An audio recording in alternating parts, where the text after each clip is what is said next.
Welcome जुल भाई, ब्रिजेश भाई, गौरव, बोलो बोलो। विशाल।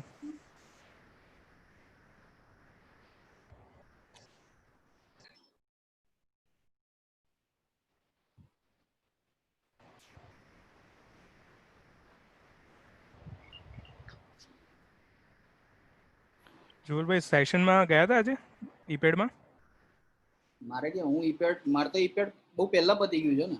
ના ના, પેલું કંઈક 52 વીક્સનું એક સેશન ચાલે હા, છે ને. એમાં હતો ને અત્યારે અચ્છા.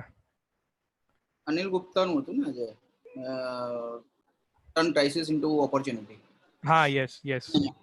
એટલે ચાઇના +1 ઉપર જ હતું. એટલે ઇટ વોઝ રાઈટ રાઈટ. એ હું જનરલી જોઈન કરતો જ હોઉં છું. આજે સેશન હતું ને એટલે પછી સ્કીપ કરેલું. હા ના ના કેમ છે ગૌરવ, મજામાં? हाँ हार्दिक एकदम मजा में हो। Yes yes.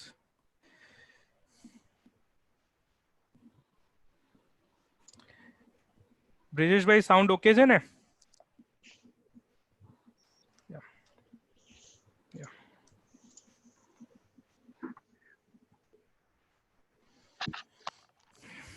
I'll just now start sharing the screen. Yeah.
Jugalbhai screen visible છે?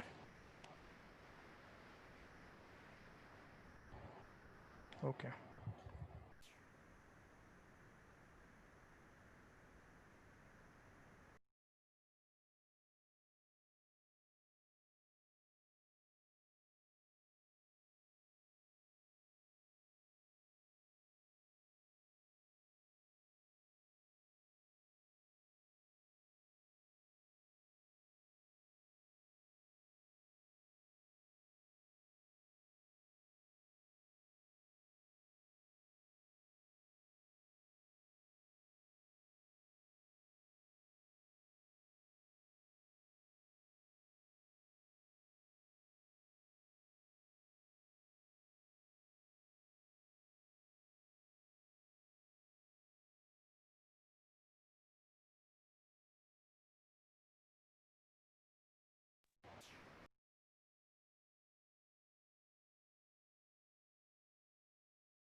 Thank you Ram, welcome.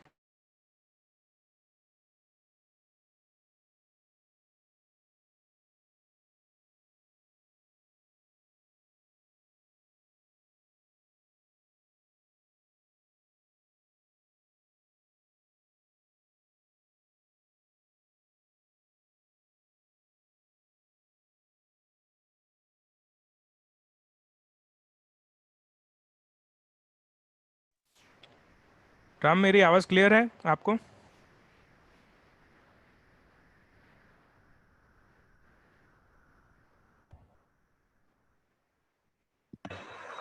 हाँ क्लियर है आवाज तुम्हारी, बोल सकते हो। ओके, या थैंक यू. है ना? हाँ क्लियर है, स्क्रीन भी आ रहा है तुम्हारा अभी। Perfect perfect. Yes yes, I can thank you. See your screen, है ना? Yes yes, thank you. हाँ हाँ। If any assistant require please let me know. Sure sure sure. है ना? Thank you. हाँ या.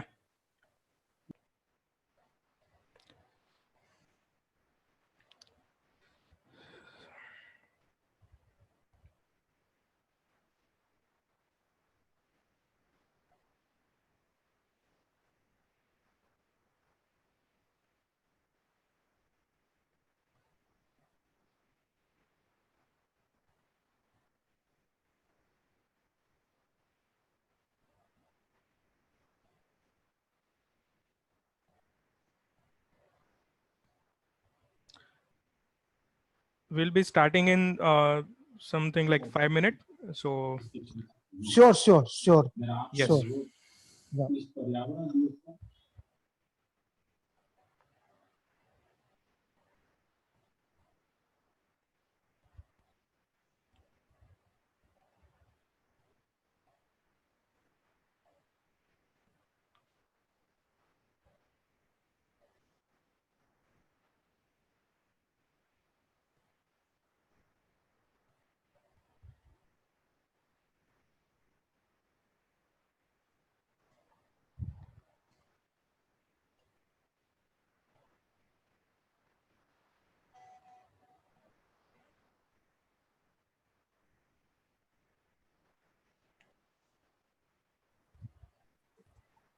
Good morning, Hardik bhai.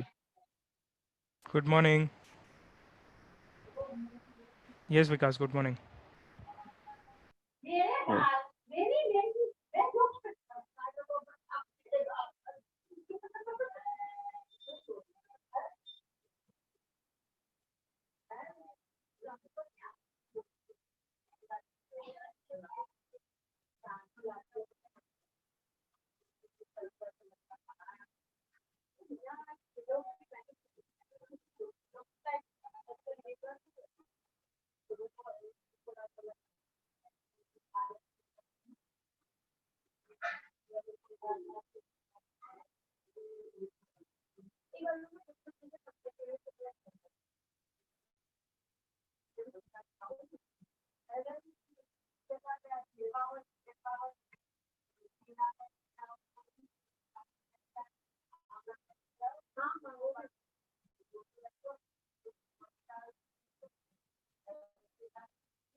હવે તો આપણે મ્યુટ થવાનું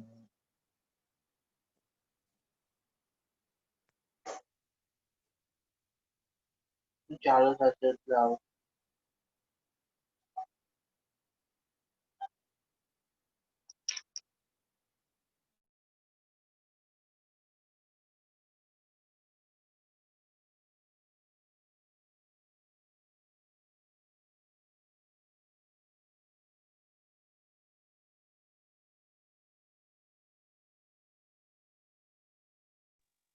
हेलो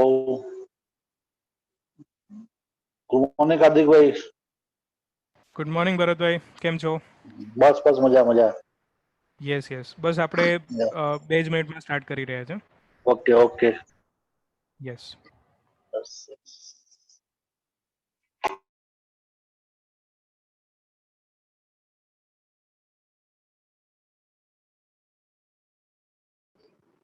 બંધ કર દો. બંધ કરો ના ચાલુ કરો.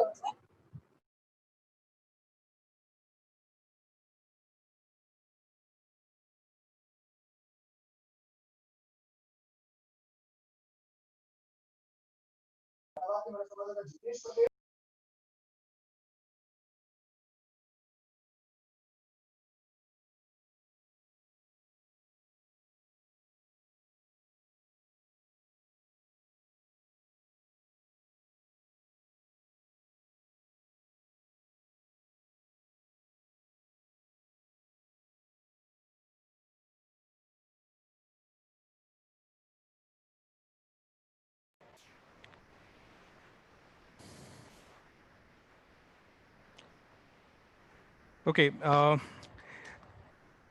First of all, welcome everyone. મારું નામ હાર્દિક ઠક્કર છે. હું મારો ફોર્મલ ઇન્ટ્રોડક્શન આપું એ પહેલાં આપણે થોડા વિઝિટર્સની વેઇટ કરીશું ફોર અરાઉન્ડ 2 મિનિટ્સ. અને મીનવાઇલ આપણે ચેટ બોક્સનો ઉપયોગ કરીને મારે તમારી જોડેથી થોડી ફીડબેક લેવી છે. પ્રિફર્ડ લેંગ્વેજ કઈ રહેશે, મતલબ હિન્દી, ઇંગ્લિશ ઓર ગુજરાતી? તમે જો ચેટ બોક્સમાં કહી શકો તો that would be good.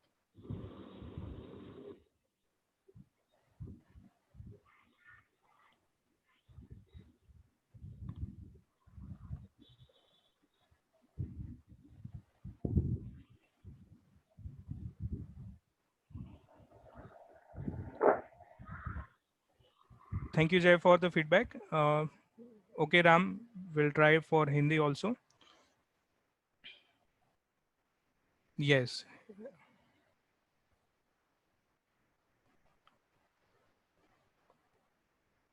Great. So we'll try के maximum हम हिंदी use करें so that probably all the participant can have a better understanding. और कुछ कुछ words जो technicals होंगे we will speak in English also.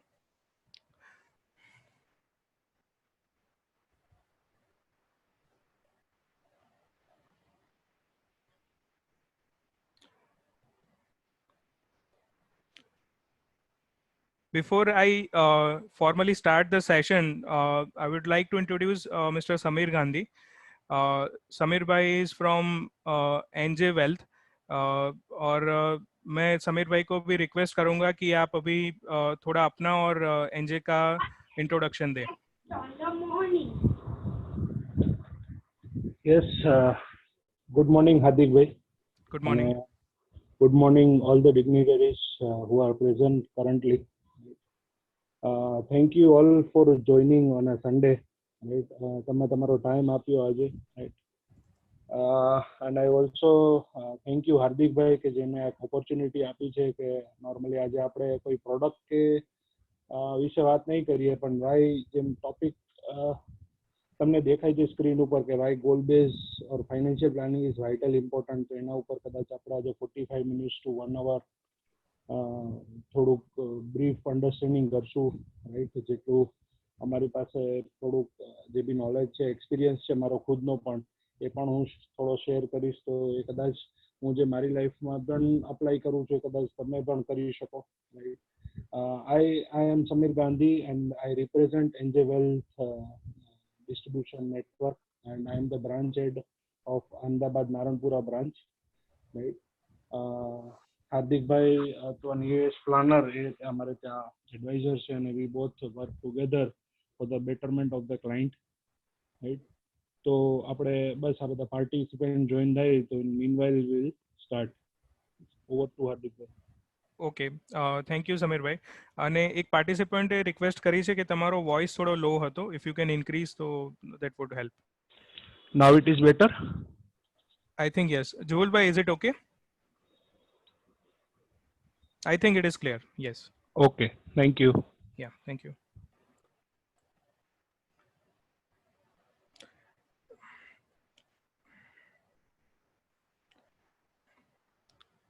All right.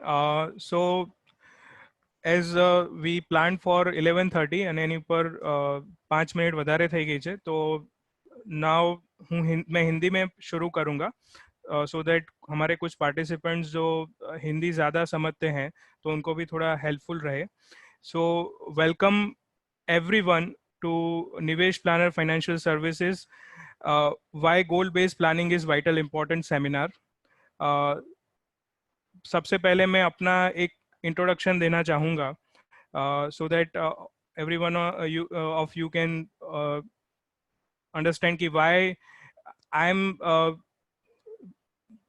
I have the accreditation to share my experience with you regarding this subject. Also, Samir Bhai, as he introduced himself, representing NJ Wealth, also will support us in this session.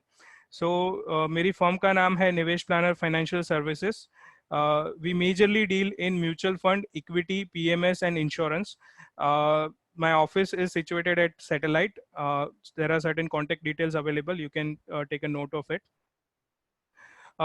We are into goal-based investment planning with mutual funds. So हमारा ये बहुत बड़ा conviction है कि दो important area that is one is goal-based investment और दूसरा mutual fund. ये दोनों बहुत ही important है किसी भी client की wealth creation journey में.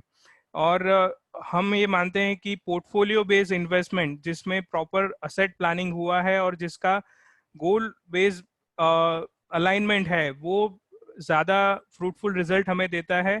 और इसके पीछे क्या कारण है हम इसी सेशन में आगे जाके उसको समझेंगे. We advise clients on portfolio based on the principles of financial planning. ये बहुत ही ज़्यादा इम्पोर्टेंट है कि हम क्यों फाइनेंशियल प्लानिंग के पॉइंट ऑफ व्यू से पूरा पोर्टफोलियो डिजाइन करते हैं और उसकी प्रोसेस क्या है मैं आगे आपको ब्रीफ करूंगा। लेकिन मेरा अनुभव ये कहता है कि जब हम प्रिंसिपल्स को पकड़ के चलते हैं, जब हम सेट रूल्स को पकड़ के चलते हैं, तो हमेशा at the end of the day हम अर्न करते हैं। वैसे अगर हम रिटर्न को चेज करने जाएंगे और सिर्फ मार्केट रिटर्न्स और मार्केट सिनारियो को ही देखेंगे तो there is a good chance कि we cannot sustain ourselves throughout the journey of the growth of Sensex.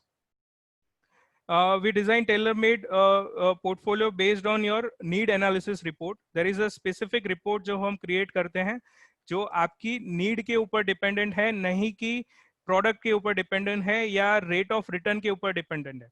सबसे पहली चीज जो important है वो आपका reason है, वो आपका why है। जब तक वो क्लियर नहीं है सारा प्लान कोई भी इंपॉर्टेंस नहीं रखता।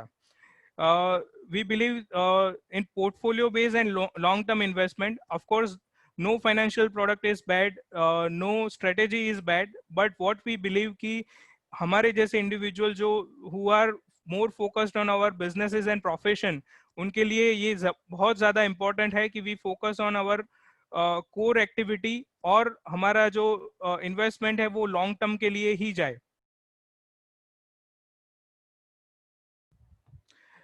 मेरा खुद का क्वालिफिकेशन अगर मैं आपसे शेयर करूं, I am MBA with finance and entrepreneurship from entrepreneurship development institute of India, Gandhinagar.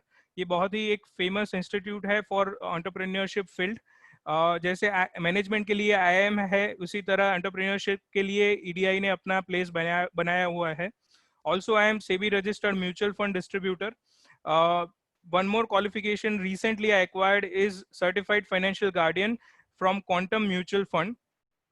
Also, मैं दो संस्थाओं के साथ as a member जुड़ा हुआ हूँ। One is BNI, उनमें से काफी सारे member आज यहाँ पर है, and one more is I lead. That is I Can I Will Foundation, वहाँ से भी कुछ members यहाँ मेरे साथ है। So thank you all for coming here.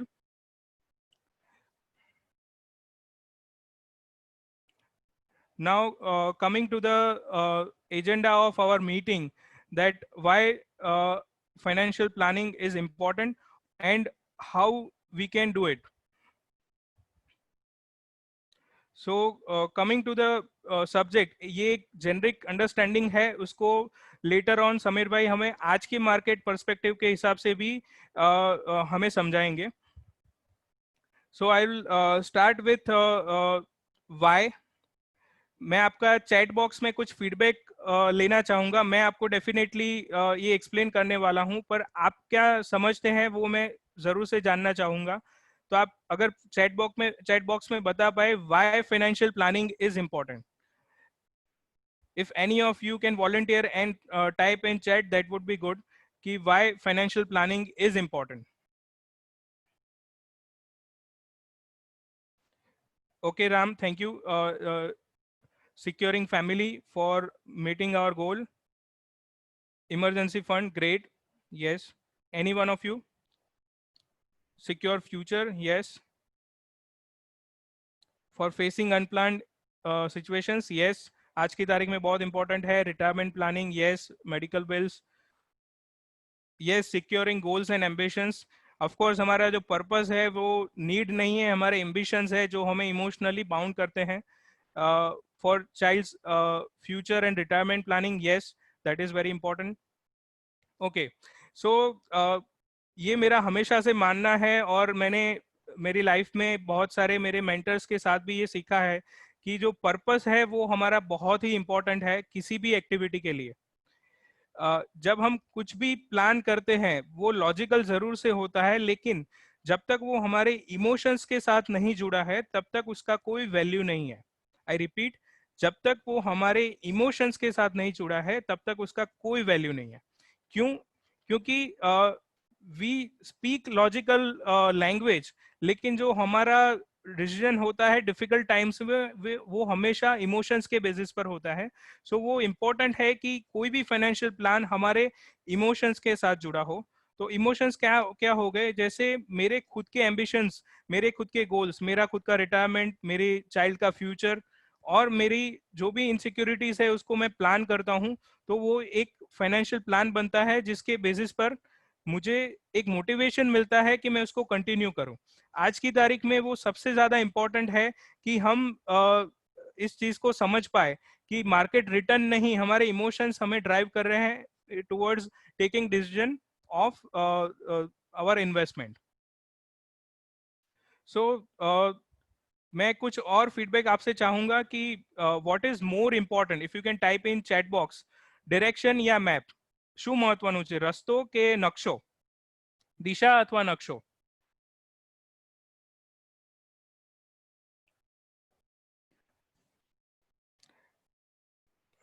yes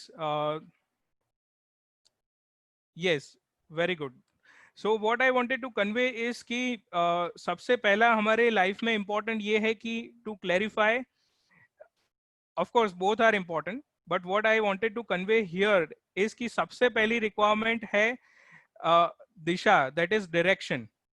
map के लिए हमारे जैसे एडवाइजर्स हैं, ऑफ कोर्स आप खुद भी स्टडी करके बहुत अच्छा मैप डिजाइन कर सकते हो, लेकिन जो दिशा है और वो दिशा की जो आपके पर्पस के साथ जुड़ी हुई है, जो आपके गोल स्टेटमेंट के साथ जुड़ी हुई है, वो आपको आगे लेके जाती है। कई बार ऐसा भी होता है, there is a history in the mankind की हमारे पास मैप नहीं होता है, लेकिन हमारा डायरेक्शन मतलब हमारा पर्पस ड्रिवन एक डायरेक्शन क्लियर होता है कि हमें किस तरफ जाना है और हम अपना रास्ता ढूंढ निकालते हैं। सो ये बहुत ही इंपॉर्टेंट है।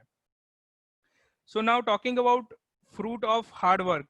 So many of you are very young participant, so it is very important for me कि मैं आपको ये दिखाऊं।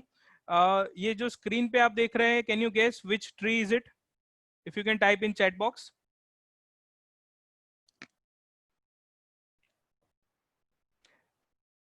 Yes Ram, it is a mango tree. सो हम सबको डेफिनेटली मैंगो बहुत पसंद है। आज मतलब समर सीजन चल रहा है, हमें आम भी बहुत पसंद है, तो this is very relevant example. क्या आपको पता है कि कितना टाइम लगता है मैंगो ट्री को ग्रो होने में? Any guesses if you can share with me? Okay, yes, अगर फुल ग्रोन ट्री की बात करें मैंगो ट्री की तो 20-30 ईयर ले सकते हैं, लेकिन अराउंड 7 to 8 ईयर्स वो एक टेंटेटिव टाइम होता है कि जब मैंगो ट्री एक शुरुआत करता है ग्रो करना। So it is in context of investment, अगर आप समझ पाए तो ये किसी का हार्डवर्क होता है और कोई उसके फ्रूट्स को टेस्ट करता है। हम में से बहुत सारे लोगों के साथ ये रियलिटी है कि उन्होंने हमारे लिए कुछ फाउंडेशन बनाया, और उस फाउंडेशन का जो फ्रूट है, that in terms of let's say mango tree जो एक एग्जांपल है, वो आज हम टेस्ट कर पा रहे हैं। तो इन्वेस्टमेंट भी, जो एग्जांपल यहाँ पर हम देना चाहते हैं वो ये है कि investment is a slow and steady process. Of course उसमें बहुत सारे जिगजैग होते हैं, लेकिन हमारा focus has to be steady. और ये बहुत इंपॉर्टेंट है कि हम ये समझ पाए कि इन्वेस्टमेंट थोड़ा बोरिंग प्रोसेस भी है। तो जब तक हमारे गोल्स की क्लैरिटी नहीं होगी, तब तक हम इस प्रोसेस को एंजॉय नहीं कर पाएंगे। और हमें day in day out market नहीं देखना है, हमारे गोल की ट्रैकिंग करना है। तो ये अगर हम ध्यान में रख के चलेंगे तो हमारा जो क्लैरिटी है वो और एनहांस होगा। So now coming to financial planning, मैं एक फाइनेंशियल प्लानिंग की एक डेफिनेशन आपको देना चाहता हूँ। Financial plan is a comprehensive document that includes cash flow, savings, debt, investment, insurance and other elements. A good financial plan takes the stress out of setting and prioritizing goals and maps out clear strategies to achieve them. ये जो definition है वो अपने आप में बहुत clarity दे देती है आज के सब्जेक्ट के लिए, कि जो हमारा कैश फ्लो है, हमारा सेविंग, हमारा debt, investment, insurance, of course वो सारा बहुत इंपॉर्टेंट है when we are considering our financial plan. और one more word which is important is clear strategy. ये बहुत ही इंपॉर्टेंट है कि हम क्लियर स्ट्रेटेजी के साथ जाएं। एक प्रोडक्ट सिलेक्शन प्रोसेस के अंदर जब हम फंस जाते हैं तो स्ट्रेटेजी के ऊपर ध्यान नहीं रहता है, तो हमारे जैसे जो एडवाइजर है वो नीड एनालिसिस रिपोर्ट के बेसिस पर आपको हेल्प करते हैं to define your strategy. Here we can see on the screen is wheel of wealth. अगर जैसे आप देख पा रहे हैं उसकी शुरुआत होती है ऑफ कोर्स एक प्लान से, फिर हम उसको क्रिएट करते हैं, प्रोटेक्ट करते हैं और ट्रांसफर करते हैं. तो ये एक पूरी प्रोसेस कैसे होती है वो मैं आपको वन ऑन वन डिस्कशन में ज्यादा बेहतर बता सकता हूँ, लेकिन एक जो क्लैरिटी इस स्लाइड के द्वारा मैं आपको देना चाहता हूँ वो ये है कि it is a continuous process. हम कोई भी डिसीजन लेके सिर्फ वेट नहीं करते हैं, उसको हर साल रिव्यू करते हैं, रीबैलेंस करते हैं और जरूरत पड़ने पर एग्जिट भी होते हैं जो प्रोडक्ट हमने लिया था, क्योंकि जिस मार्केट कंडीशन में हमने उसको सिलेक्ट किया हो जरूरी नहीं है कि वो हर बार वो रिलेवेंट हो जाए. सो एक क्वेश्चन मैं आप सबसे सर्वे के फॉर्म में पूछना चाहता हूं. तो अगर मैं एक सर्वे आपको स्क्रीन पे शेयर करूंगा. फॉर टाइम बिंग मैं स्टॉप स्क्रीन करके एक सर्वे आपके लिए शेयर करता हूं.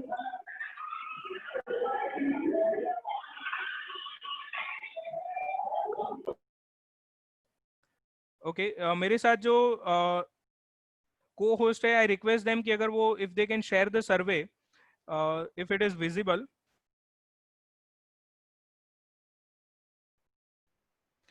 मैं आपसे एक सवाल पूछना चाहता हूं कि what is important for you in terms of your financial planning. सबसे पहली चीज क्या इम्पोर्टेंट है? मैं आपको कुछ ऑप्शंस देता हूं, आप अपने चैट बॉक्स में भी इसको लिख सकते हैं. सबसे पहला ऑप्शन है आपका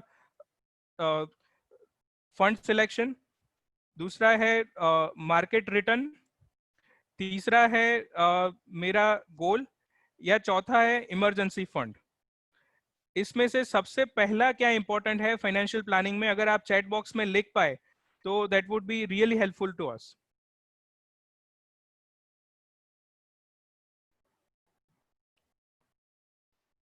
I repeat, what is more important in your financial planning? Fund selection, rate of return, market situation, या फिर your emergency fund?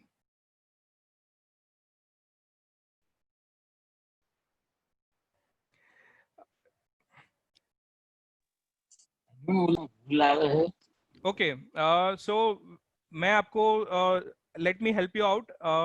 It is very important कि आपका इमरजेंसी फंड सबसे पहले प्लान हो.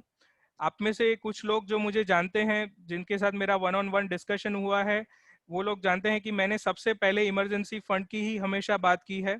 And it is a very pure process driven thing कि जिसके अंदर हम सबसे पहले बात करते हैं कि आपको कितना इमरजेंसी फंड लेना चाहिए, और बाद में आपका आगे का फाइनेंशियल प्लान इंपॉर्टेंट होता है.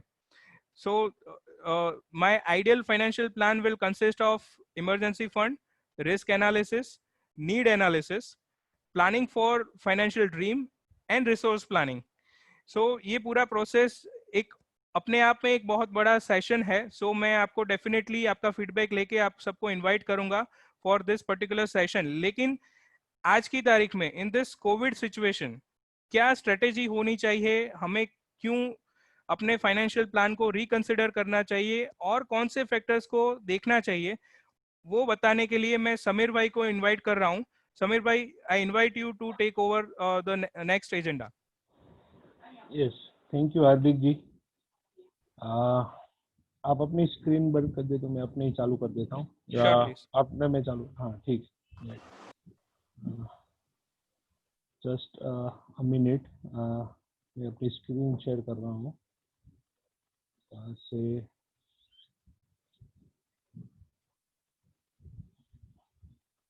right, I think Hardik bhai screen is visible. Yes, Samir bhai, it is visible. Right. Thank you हार्दिक भाई. तो यहाँ से अभी आगे बढ़ते हैं, क्योंकि बेसिक फंडा जो है हार्दिक भाई ने अपने को मतलब अच्छी तरह से बताया कि भाई फाइनेंशियल प्लानिंग इज इम्पोर्टेंट और उसमें क्या क्या चीज़ें कवर होनी चाहिए और कितना टाइम देना पड़ता है, तब जाके सब अपने जो गोल बेस्ड प्लानिंग है. अब काफ़ी लोगों ने चैट बॉक्स में लिखा है, वो मैंने भी देखा. राइट, कि भाई ये लॉन्ग टर्म प्लानिंग करना है या शॉर्ट टर्म प्लानिंग करना है, इमरजेंसी फंड कुछ भी करना है, तो why it is important to plan. और एक अच्छी कहावत ये कही गई है कि if you fail to plan you plan to fail, right. तो इट इज वेरी इंपॉर्टेंट कि अपना फाइनेंशियल प्लानिंग और सब इमरजेंसी प्लानिंग से लेके फाइनेंशियल प्लानिंग लंबे समय तक सब प्लान होना अगर हो तो लाइफ अच्छे से जाती है, राइट।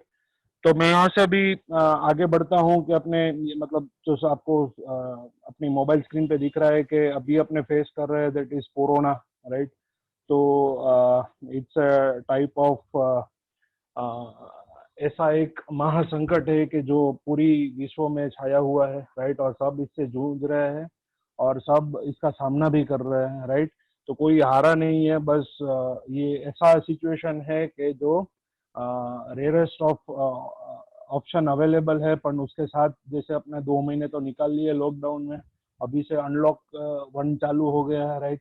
तो जैसे जैसे दिन पसार होंगे, अपने को सिर्फ जो भी गवर्नमेंट के इंस्ट्रक्शन है उनको फॉलो करना है, जो अपने को भी पता है कि भाई सोशल डिस्टेंसिंग मेंटेन करो वगैरह, वो अपने करेंगे तो भी अपने सेफ रहेंगे और अपने ये संकट में से भी उभर जाएंगे, right. Moving on to next, के जैसे ये कोरोना हुआ है, राइट, तो मैं ये काफी लोगों को बताना चाहूंगा और काफी लोगों को मेरे से भी ज्यादा एक्सपीरियंस हो गए शायद, तो उनको भी पता होगा कि कोरोना एक ऐसी बीमारी है कि जो पहली नहीं है और आखिरी भी नहीं है। इनफैक्ट पास्ट में भी काफी सारी बीमारी आ चुकी है, जबकि हम बीइंग इन गुजराती अपने लोगों ने सबसे ज्यादा जो मुसीबत का संकट का सामना किया है। One the major is earthquake जो 2002 में आया था। उसके बाद सूरत में भी प्लेग हुआ था, राइट। जो बीमारी फैली थी तो पूरा सूरत लॉकडाउन हो गया था for a couple of months और सो, राइट। पर सुरती लोगों ने जीना नहीं छोड़ा, राइट। वो हिम्मत से नहीं आ रहे, जो ध्यान रखना था वो रखा, और थोड़े दिनों या थोड़े महीनों के बाद वो वापस उभर के आए।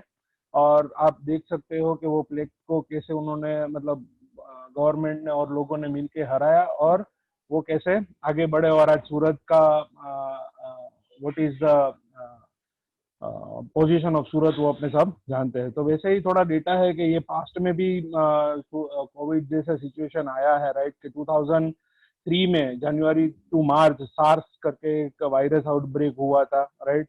और वैसे ही अविनिया इन्फ्लुएंजा हुआ था 2004 में, इबोला आया था 2014 में, जीका आया था 2015-16 में, और करंटली जनवरी से अपने यहाँ पर एक्चुअली क्योंकि चाइना में तो पोस्ट दिसंबर पर भी चल रहा था, पर मेजर ऑफ कंट्रीज में जनवरी के बाद ज्यादा फैला।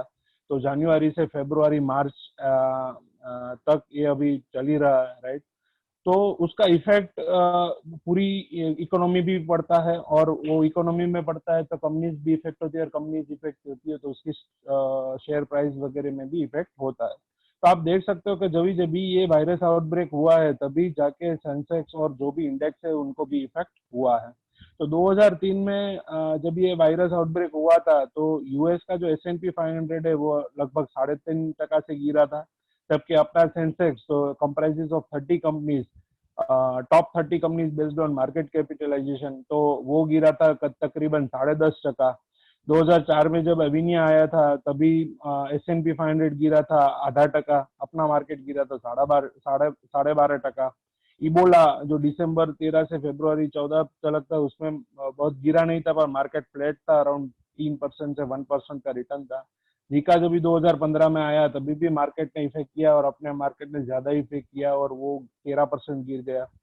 कोविड भी आप देखो तो ये तो जनवरी और फरवरी का ही डेटा है, तभी 60% है, पर actually market is down by 25 to 30%। अगर आप जनवरी का हाई ले लो दैट इज 42,000, और अगर मार्च का लो ले लो तो इट इज 29,000 समथिंग। तो मार्केट वहाँ पे भी 30% अराउंड गिरा हुआ है। पर मैंने जैसे बोला कि अपने ने पास्ट में भी ये सब देखा है और अपने हारते नहीं और उससे उभर के आते हैं। तो आप लास्ट कॉलम देखोगे कि जब भी ये सिचुएशन आई थी, राइट, तभी मार्केट तो डाउन हुआ ही था, पर उसके पीछे मार्केट ने क्या रिटर्न दिया वो आप देखो कि सार्स ने जब 2003 में अपनी वायरस की जो गति फैलाई थी, उसके बाद 1 साल के बाद अपना सेंसेक्स 83% से बढ़ा, जबकि S&P 500 32% से बढ़ा। एविनिया इन्फ्लुएंजा आया तभी अपना मार्केट बूस्ट होके ऑलमोस्ट 50% बढ़ गया। इबोला की बात करें तो तभी भी 40% मार्केट बढ़ गया। जीका में जब भी 13% मार्केट गिर गया था, उसके बाद वो रिकवर होके 24% आया। तो ऐसा ही सिचुएशन अभी भी है। अभी मार्केट ये चारों सिचुएशन से काफी ज्यादा हद तक गिरा है। तो पास्ट नेक्स्ट 1 ईयर का रिटर्न और 2 ईयर का 3 ईयर का रिटर्न क्या हो, ये अपने पास्ट में से थोड़ा एजम्पशन कर सकते हैं। जरूरी नहीं है जो पास्ट में हुआ वो फ्यूचर में हो, पर आप ट्रेंड देख सकते हो कि भाई रिकवरी काफी सारी आती है, क्योंकि मार्केट जितना भी गिरता है, मतलब वो बोलते हैं ना, वो स्प्रिंग है और जितनी दबती है उतनी उछलती है। तो वैसा ही सिनारियो होता है मार्केट का भी, राइट। जैसे ही लोग अपना धंधा चालू कर देंगे तो प्रॉफिट्स बढ़ने लगेंगे तो अपनी शेयर प्राइस में इफेक्ट हो जाएगी, और शेयर प्राइस में इफेक्ट हो गई तो ओवरऑल मार्केट और शेयर प्राइस भी बढ़ने लगेगी। ये सेंसेक्स का पूरा चार्ट है, राइट फ्रॉम 1991 टू 2020। ये पूरा ऑलमोस्ट 30 साल का ये पूरा ग्राफ दिखा है। आप देखो कि मार्केट 91 में अराउंड 2000 के करीब था, राइट। वो आज बढ़ के जनवरी में 42,000 हो गया था। और आप जो स्टीप फॉल देख रहे हो तो वो गिर के अभी 32,000 है, राइट। तो मार्केट ने रिटर्न्स तो बनाए 2000 का 30,000, मतलब 15 टाइम्स पैसा लोगों के हो गए हैं। But it is not a linear growth, एक तरफा चढ़ाई नहीं है, राइट। चढ़ाई है, फिर उतार आता है, फिर वापस उतार आता है, फिर वापस चढ़ाई आती है, राइट। तो आप देखो तो काफी सारे ऐसे सिचुएशन है जो अपने 2003 में आगे देखा कि भाई जो मार्केट 10% गिर गया था 2003 में, आप it is difficult to find कि वो 10% इफेक्ट कहाँ पे और कितना है, क्योंकि जब भी मार्केट ब्रॉड बेस होता है तो आप देखो 2003 का लेवल, तो वो डाउन साइड जो है ये वो कम दिखेगी, क्योंकि आपका मार्केट का आपका जो होराइजन है वो काफी बढ़ गया है, राइट। तो मार्केट लीनियर वे में नहीं जाता है एक साइड, जैसे 12% दिया या 15% तो वो लीनियर नहीं आता। It goes by ups and downs, और तब जाके लोगों का पैसा बनता है मार्केट में। ये एक बहुत ही इंटरेस्टिंग डेटा है, राइट, जो आपको भी हेल्पफुल होगा शायद, राइट।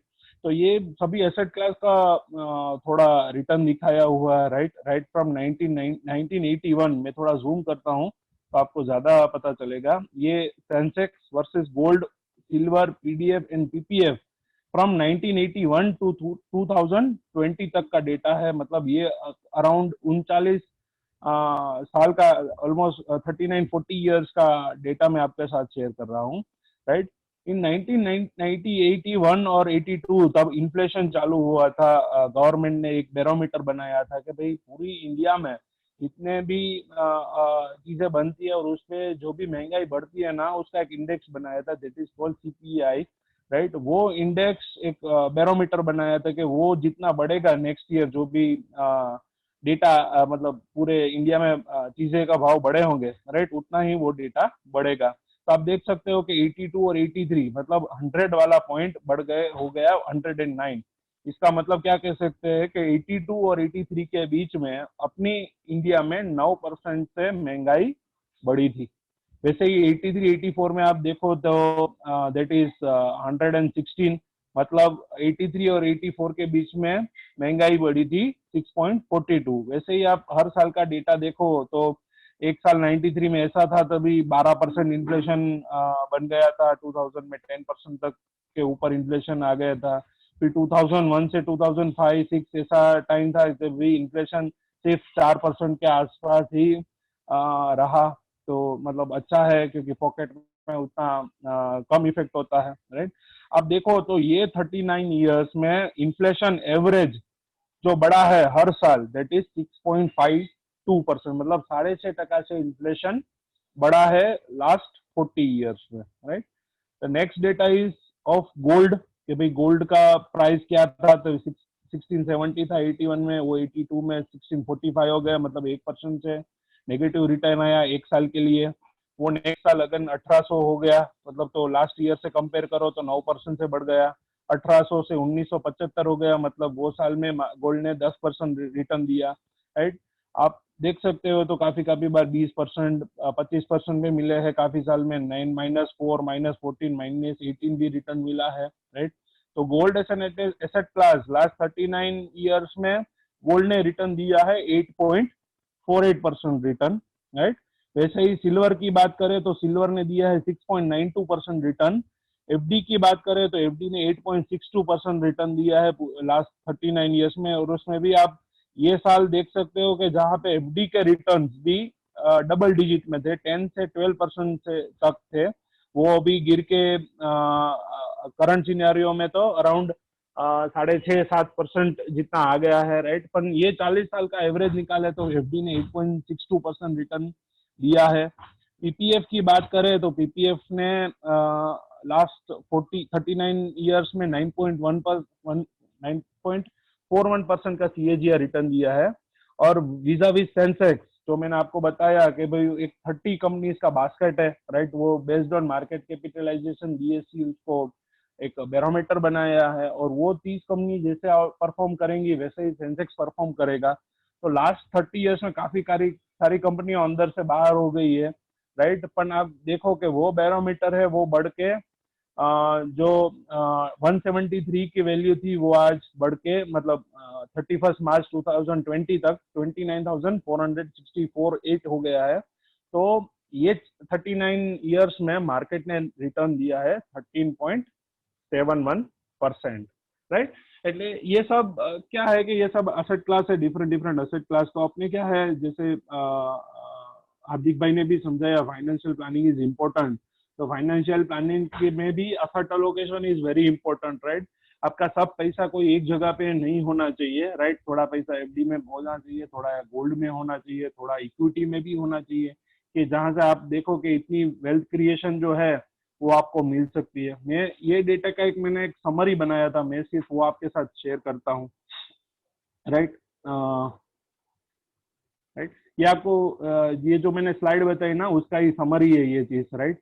तो आप देख सकते हो ये जो 5 एसेट क्लास थी, inflation, gold, FD, PPF, Sensex, किसी के पास फॉर एग्जांपल इन्फ्लेशन की बात करें कि आपके पास 1 लाख रुपया कैश था इन 1981, राइट, और वो 1 लाख कैश आपने अपने कबोर्ड में रख दिया और वो आप अभी निकाल रहे हो, राइट।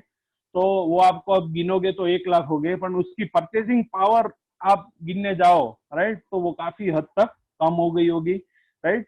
और अब मैं उल्टी मतलब रिवर्स कैलकुलेशन करूं कि भाई जो 1981 का जो 1 लाख रुपया था वो 2020 में कितने लाख रुपया होना चाहिए। तो जो 6.52% से इन्फ्लेशन बढ़ा है ना, तो 39 ईयर्स में 1 लाख रुपए 1981 इज इक्वल टू 11,74,000 रुपये 2020 का, मतलब वो दोनों सेम है, क्योंकि महंगाई इतनी बढ़ गई है। वो जो आपका पुराना 1 लाख था वो अभी का है 12.25 लाख रुपए, राइट। वीजा वीज अब अगर आपने गोल्ड में 1 लाख रुपए डाले होते फॉर 39 ईयर्स तो उसका बन गया होता 23,91,000, राइट। उसने रिटर्न दिया 8.48% रिटर्न। अगर मैं उसमें से इन्फ्लेशन माइनस करता हूँ, क्योंकि आपने देखा कि भाई 1 लाख पुराना वो अभी 12.25 लाख हो गया है, तो जैसे गोल्ड ने 1 लाख वाला अपने को 23,91,000 रुपीज दिया है, उसमें से मैं इन्फ्लेशन माइनस करूँ तो नेट इन्फ्लेशन मतलब इन्फ्लेशन बात करूं तो मेरे पास पोस्ट इन्फ्लेशन मेरे पास वेल्थ क्रिएट हुई 12,16,000 की। मैं रिटर्न टर्म्स में बात करूं तो 1.96% हुआ। जैसे ही एफडी की बात करें तो पोस्ट इन्फ्लेशन मेरा 13,40,000 रुपया बना है, पोस्ट इन्फ्लेशन मेरा 2.1% बना है पैसा। वैसे ही पीपीएफ में 2.89% है पोस्ट इन्फ्लेशन, और मेरी वेल्थ जो क्रिएट हुई है post inflation that is 21 lakh रुपए। वीजा वीज आप सेंसेक्स की बात करो तो उसमें पोस्ट इन्फ्लेशन रिटर्न बना है 7.19%, और 1 लाख रुपया बन गया है 1.5 करोड़ रुपया। उसमें से भी मैं इन्फ्लेशन अगर 11,74,000 बात माइनस करता हूँ तो आफ्टर इन्फ्लेशन भी 1,38,00,000 रुपए बनती है। तो आप देखो कि इन्फ्लेशन तो एक बिगेस्ट रिस्क है ही अपनी लाइफ में, कि जो अपने को इग्नोर नहीं करना चाहिए। बाकी के जो भी रिस्क है, क्रेडिट रिस्क, गवर्नमेंट रिस्क, कि भाई ये सार्स वाला है या कोरोना वाला, ये सब रिस्क तो चलते रहेंगे, वो अपने कंट्रोल में है नहीं। पर इन्फ्लेशन ऐसी चीज है जो अपने को कंपलसरी ध्यान में रखनी है, क्योंकि वो अपनी परचेसिंग पावर कम करती है। और अगर अपने अच्छे से पोस्ट इन्फ्लेशन रिटर्न नहीं बनाया तो अपने वेल्थ क्रिएट नहीं कर पाए। आप पैसा बनाओगे पर वेल्थ क्रिएट आप नहीं कर पाओगे, राइट। तो आप ये डिफरेंस एक मैं दिखाना चाहता था कि भाई डिफरेंट एसेट क्लास में वेल्थ कैसे क्रिएट होती है, राइट। वापस अपने वही प्रेजेंटेशन में चले जाते हैं। तो वही इसका समरी अगेन ये है कि 1979 में 100 का सेंसेक्स था, वो 2019 में बढ़ के हो गया 40,000। ये 31 अगस्त का रिटर्न है। 1 लाख बन गया 4 करोड़ 1 लाख रुपए, राइट। मार्केट ने रिटर्न दिया 40 साल में, दैट इज 15.91%। ये मैंने 6 महीने जानबूझ के 6 महीने पुराना वाला डेटा बताया है। इसके बाद मैं अपना करंट डेटा भी बताने वाला हूँ, राइट। पर आप देखो कि भाई जब भी मार्केट गिरा नहीं था ना, फिर भी 40 साल में मार्केट ने 15.91% रिटर्न दिया। अभी मार्केट फॉर एग्जांपल 31 मार्च 2020 आपने देखा कि भाई मार्केट 29,500 हो गया था, मतलब ऑलमोस्ट 30,000 हो गया था। तो अगर आप चैट बॉक्स में अगर आप टाइप करो, राइट, कि भाई ये 40,000 वाला सेंसेक्स 30,000 हो गया, मतलब राइट, मतलब 25% के ऊपर गिर गया है, तो ये 15.91% रिटर्न, राइट, वो 100 से लेके 30,000 लास्ट 40 ईयर में कितना परसेंट का CAGR रिटर्न बनता? 8%, 10%, 12% या 15%? क्या रिटर्न होता आपके हिसाब से?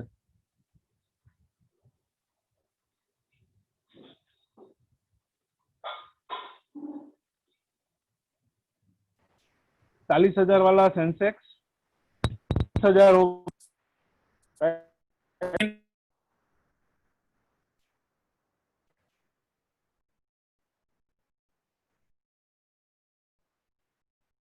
हेलो, मैं अगेन वापस अपना क्वेश्चन रिएटरेट कर रहा हूँ कि भाई 100 वाला सेंसेक्स 40,000 हो गया 40 साल में, तो हर साल का रिटर्न जो चक्रवृद्धि ब्याज बोलते हैं ना, वो रिटर्न दिया मार्केट ने 15.91% रिटर्न। अगर ये है अक्टूबर तक का डेटा, अभी मैं मार्च तक का डेटा पकड़ू के 100 वाला सेंसेक्स हो गया अभी 30,000 रुपीज एट 30,000 पॉइंट ऑन 31 मार्च 2020, मतलब 40 साल 41 ईयर्स कंप्लीट हो गए। तो 15.91% वाला रिटर्न अभी कितना बन जाए आफ्टर 25% मार्केट क्रैश हो गया उसके बाद? 10 to 11%, 13.5%. This much return is due to liberalization and opening of economy. पर वो सर 91, 92 में ही हुआ था। उसके बाद तो हर्षद मेहता वाला स्कैम भी हुआ था, 4,500 वाला सेंसेक्स उसके बाद गिर के 2,500 तक आ गया था। इसमें काफी सारे चीज हुए, मैं आपको वो भी बताऊंगा। प्रणव ठक्कर जी बोल रहे हैं 10%, राइट। तो मैं आपको दिखाना चाहता हूँ कि भाई अगर आप लॉन्ग टर्म देते हो, राइट। हार्दिक भाई, मेरी screen is visible? Yes Sameer भाई, इट इज विजिबल। तो अभी आप देखो कि भाई 100 वाला सेंसेक्स जो मैं बता रहा वाला था 41 ईयर्स में अगर 30,000 होता है ना, तो रिटर्न इज 15%, राइट। 15% वाला 10% नहीं होता है, क्योंकि आपका होराइजन जो है ना वो लंबा है, दैट इज 41 ईयर्स। अगर आप इसको CAGR टर्म्स में डालोगे ना तो 15.91% होता है 15% रिटर्न, राइट। तो मार्केट इतना गिरता है, वेल्थ में होगा आपका 4 करोड़ वाला 3 करोड़ हो गया, बट आपका परसेंटेज टर्म्स में डिफर होता है ओनली 1% का, क्योंकि आपका जो होराइजन था वो 41 ईयर्स में स्प्रेड था, इसलिए आपको जो इफेक्ट आती है वो that is negligible on only 1%, right. और ये 41 ईयर्स में सब काफी सारी चीजें हो चुकी है, राइट। ऐसा ही नहीं है सिर्फ इकोनॉमी लिबरलाइज हुई थी, इसमें काफी सारी चीजें आ गई है, राइट। इसमें काफी नॉर्मली आप 41 ईयर्स में देखो तो 8 सरकारें बदलनी चाहिए थी, पर ऑलमोस्ट 11 से 12 सरकार बदल चुकी है। इसमें छोटे छोटे वॉर्स भी आए हैं, इसमें काफी सारे ऐसे अर्थक्वेक भी आ गए, ये सार्स आ गया, इबोला आ गया, वो सब देख लिया आपने, राइट। तो मेजर सुनामी भी देख ली, काफी सारे डिजास्टर्स देख लिए, राइट। उसके बाद भी मार्केट ने 15% रिटर्न दिया है, राइट। अगर आप देखो कि आपने देखा कि भाई 42,000 वाला जो लेवल था डेट वो आ गया है 30,000 पर। और मैं उल्टा सिनेरियो पकड़ता हूँ कि यही 30,000 अगर वापस 42,000 नेक्स्ट एक ईयर में आ गया ना, then you will create a return of 36% in Sensex. अगर यही लेवल 30,000 वाला 42,000 2 साल में आता है तो we will make a return of 17% return. Scenario 3 की बात करूं कि ये जो लेवल था मार्च का वो लेवल नेक्स्ट 3 ईयर में आएगा तो आपको 11% रिटर्न मिलेगा। और 4 साल में वो लेवल सेम का सेम आता है 30,000 वाला लेवल 42,000 नेक्स्ट 4 ईयर में आएगा, फिर भी आप 8% रिटर्न बनाओगे मार्केट से, राइट। तो नॉर्मली एक अभी की जो फॉर्मूला है, अगर मास्क पहने, अपने हाथ सैनिटाइज करे और सोशल डिस्टेंसिंग मेंटेन करे तो अपने कोरोना से बच सकते हैं। वैसे ही अगर जितना हो सके उतना जल्दी अपने पैसा निवेश करना चालू करे, उसको रेगुलरली सेव करिए और ऐसी एसेट क्लास में इन्वेस्टमेंट करे जो अपने आगे दिखाया है कि इक्विटी एसेट क्लास जैसी अगर अपने एसेट क्लास की बात करें तो वो अपने को काफी हद तक अपनी वेल्थ क्रिएशन में फायदा करेगी। ये एक लाइफ ऑफ एन एसआईपी एक मैं आपको दिखाना चाहूंगा, राइट। तो लाइफ ऑफ एन एसआईपी क्या है कि एक मैंने यहाँ पे एक फंड लिया है, राइट। ये मैं फंड को प्रमोट नहीं कर रहा हूँ, ये मैं एग्जांपल के तौर पर ले रहा हूँ क्योंकि ये एक डाइवर्सिफाइड इक्विटी फंड है। ये कोई मिड कैप फंड नहीं है, ये कोई स्मॉल कैप फंड नहीं है, ये कोई एक पर्टिकुलर थीमेटिक फंड नहीं है। ये एक डाइवर्सिफाइड फंड है जिसमें लार्ज कैप भी आता है, मिड कैप भी आता है, स्मॉल कैप भी आता है। तो एक प्लेन वेनिला फंड है। वैसे 20 साल पुराने ऐसे अपने पास 18 से 20 फंड है, राइट। तो मैं इसमें से कोई हाई परफॉर्मिंग फंड आपको नहीं दिखा रहा हूँ, पर एक एवरेज परफॉर्मिंग फंड है, उसका मैं एग्जांपल ले रहा हूँ कि अगर आपने 10,000 की एसआईपी 99 में चालू की होती आपने, राइट, तो आप देखो कि एक साल के बाद मतलब इन ईयर 2000 आपका 12 इंस्टॉलमेंट गया होता तो 10,000 करके आपका 12 महीने में 1,20,000 इन्वेस्ट हुआ होता। एक साल का रिटर्न इन 2000 अगर आपका अपना वैल्यूएशन रिपोर्ट ओपन किया होता, अगर आपको दिखता कि आपका 1,20,000 बन गया है 1,24,000, आपको 7% का रिटर्न होता है, राइट। तो आप बेसिक मन में ऐसा सोचोगे कि भाई ये जब प्रेजेंटेशन दिया था तभी तो 12% 15% की बात कर रहे थे यार, रिटर्न की बात आई तो 7% ही आया है, तो फिर भी 7% इज नॉट बैड, तो चलो एसआईपी चलाते हैं। ये 2001 में देखो, राइट, मार्केट गिर गया, राइट। तो आप देख सकते हो कि आपने 10-10 हजार करके 2 साल इन्वेस्ट किया तो 2,40,000 इन्वेस्ट किया, मार्केट एकदम से गिर गया तो आपकी फंड वैल्यू हो गई 1,68,000 रुपए और आपको रिटर्न मिल रहा है उस टाइम 32% CAGR, राइट। तो आपने हार्दिक भाई को फोन किया कि भाई आप तो अच्छा अच्छा समझा रहे थे यार, 15% रिटर्न बोल रहे थे, ये तो -32% हो गया। हार्दिक भाई ने आपको समझाया कि सर जैसे बताया था कि भाई मार्केट लीनियर ग्रोथ में नहीं चलता, उतार चढ़ाव आता रहे, आप अपने हिसाब से चालू रखो सर, ये भी टाइम है, ये पसार हो जाएगा, राइट। तो आपने बात मानी और आप आगे चले, राइट।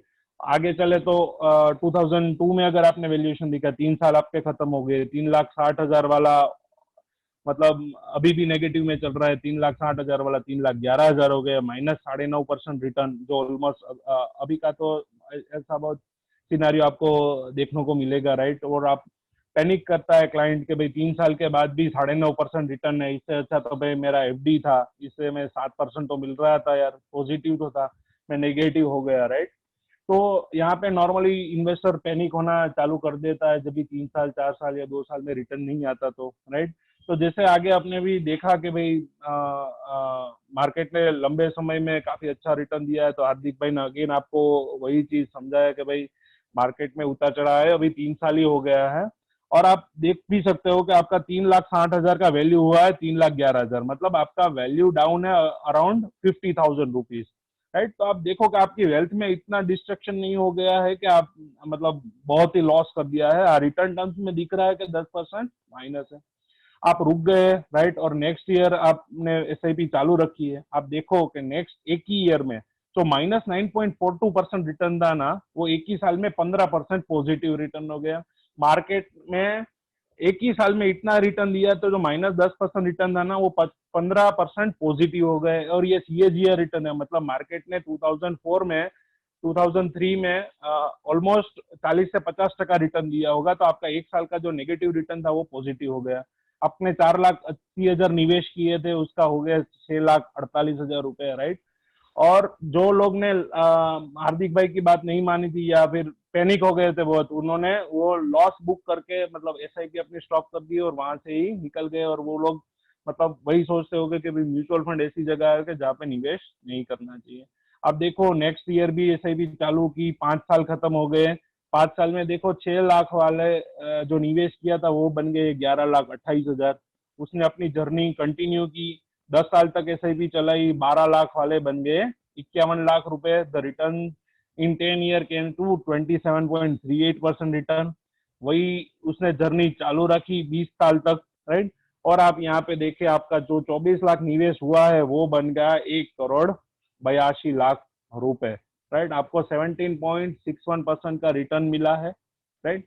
यहाँ पे मैं एक और दिखाऊंगा कि ये जो कोरोना का इफेक्ट आ गया वो भी मैं रिटर्न आपको दिखाना चाहूंगा। इससे पहले मैं ये रीइटरेट करना चाहूंगा कि आप देखो, आपने 20 साल में 24 लाख का 1,82,00,000 रुपए तो बनाया, और आपने टोटल यूनिट्स कितना इकट्ठा किया जो मैंने अभी तक नहीं बोला, पर आपको मैं एसआईपी की ब्यूटी के बारे में बताता हूँ कि 20 साल में आपने करीबन 26,950 यूनिट एक्यूमुलेट किए, ये पूरी 20 साल की जर्नी में।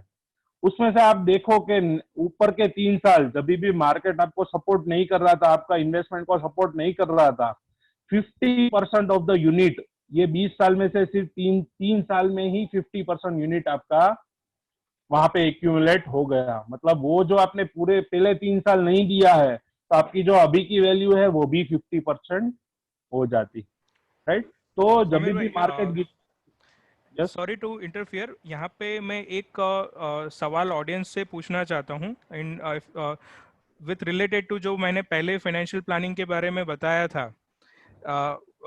यहाँ पे हमने एसआईपी की बात की, उसकी जर्नी की बात की, तो आपको इतनी लंबी जर्नी में क्या बांध के रखेगा?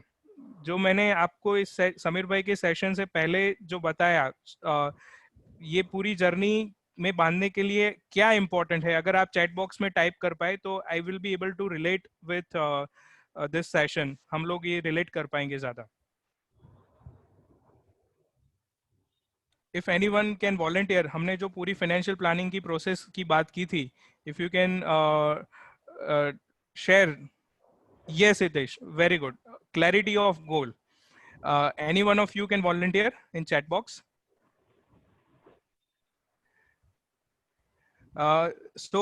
Thank you Hitesh for your feedback. Also yes, thank you Pranav. It is purpose. So it is very important.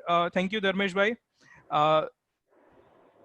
जब तक हमारी पर्पस की, हमारे गोल की क्लैरिटी नहीं है, तब तक हम अपने जर्नी को कंटिन्यू करने के लिए मोटिवेटेड नहीं रहते हैं। जैसे समीर भाई ने आपको यहाँ पे डेटा दिखाया कि ये लीनियर जर्नी नहीं है। It is very important that हम अपने गोल्स को इमोशंस के साथ बांधते हैं, वही हमें कंटिन्यू करने में मोटिवेट करते हैं। सो अगर हम ये कर पाए तो ये जर्नी पॉसिबल है हमारे लिए to sustain. And now I request Samir bhai to take us on data point and also if we can relate with our goal so that yes definitely ये एग्जांपल खत्म करके अपने उसमें ही आने वाले थे कि ये Sure. 20 साल क्यों, राइट। तो मैं अपना खत्म कर लेता हूँ, फिर उसके बाद भी मैं ये बताता हूँ। तो अपने देखो कि 24 लाख रुपीस बन गए 1,82,00,000 रुपए, राइट। और आपने देखा कि 50% ऑफ द यूनिट वो पहले 3 साल में ही बने जब भी मार्केट खराब था, राइट। और हम ये भी रिकमेंड करते हैं कि भाई आप शॉर्ट टर्म के लिए इक्विटी में आओ ही मत, कितना भी मार्केट अच्छा लगे, पर 1 साल 2 साल 3 साल के लिए, अगर 4 साल में भी देख लो कि मार्केट ने 15% रिटर्न दिया, that is very fair enough. पर 4,80,000 वाले बन गए 6,50,000, मतलब आपका वेल्थ में एक्यूमुलेशन हुआ अराउंड 1,70,000। आप मेरे को ये बताओ कि 1,70,000 में कौन सा आज गोल खत्म होता है? तो शायद 1,70,000 में ऐसा कोई भी बड़ा गोल नहीं है जो खत्म होगा। छोटे छोटे हो गए, मतलब बच्ची को एक एक्टिवा दिया है, वो सब होता है। But you can not fulfil a good goal कि भाई आप उतना 1,70,000 से कर पाओगे, राइट। गए, मतलब 5,30,000 रुपए आपने वेल्थ बनाई।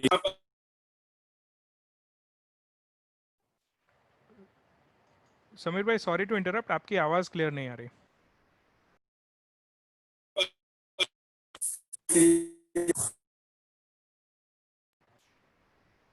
आई think there is some voice issue.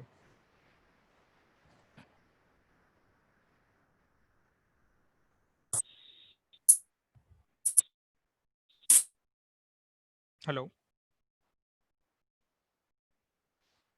Okay, meanwhile जब तक समीर भाई कैन रीजॉइन, उनका वॉइस थोड़ा क्लैरिटी आ जाए, तब तक जो पॉइंट मैं यहाँ पर आपको बताने वाला था वो ये था कि फॉर एग्जांपल मेरे लिए इम्पोर्टेंट ये है कि आफ्टर द एज ऑफ 55 मैं साल में एक बार वैकेशन ले पाऊँ, और मेरे जो चॉइस ऑफ डेस्टिनेशंस है वो है, लेट्स से स्विट्जरलैंड है, इटली है, मुझे हर वही उसी जगह पर घूमने जाना है। If it is my intention, तो वो मेरा एक गोल है, वो मेरा एक ल्यूक्रेटिव रिटायरमेंट प्लान है, and that is the purpose. अगर आज एट द एज ऑफ 30 मैं अपने प्लान को मेरे गोल के साथ, मेरे इमोशंस के साथ मैं कंटिन्यू करता हूँ, एंड देन ओनली मैं ये जर्नी कंटिन्यू कर पाऊंगा, और ये सारे जो पिटफॉल्स है ड्यू टू कोविड और any other market condition, I can continue with my SIP और any financial plan for that matter. So Samir bhai, yes, अभी आवाज आ रही है हार्दिक जी? yes, अभी आवाज आ yes, रही है मेरी? राइट। yes. तो वही चीज के भाई आप देखो कि 10 साल में 12 लाख वाला 51 लाख हो जाता है, तो that is around 39 lakh rupees. तो अगेन एक मतलब एक मिडिल क्लास जो मतलब है, या लोअर मिडिल क्लास, एक 2 BHK घर शायद कहीं मतलब सब मतलब अच्छे एरिया में तो नहीं, पर एक 2 BHK घर तो ले ही सकता है। जैसे ही 20 साल में 24 लाख वाला होता है 1 करोड़ 82 लाख, तो मतलब वहां पे भी वेल्थ अराउंड 1 करोड़ 60 लाख जितनी क्रिएट होती है। तो 1 करोड़ 60 लाख में आपकी काफी सारी लाइफस्टाइल चेंज हो सकती है।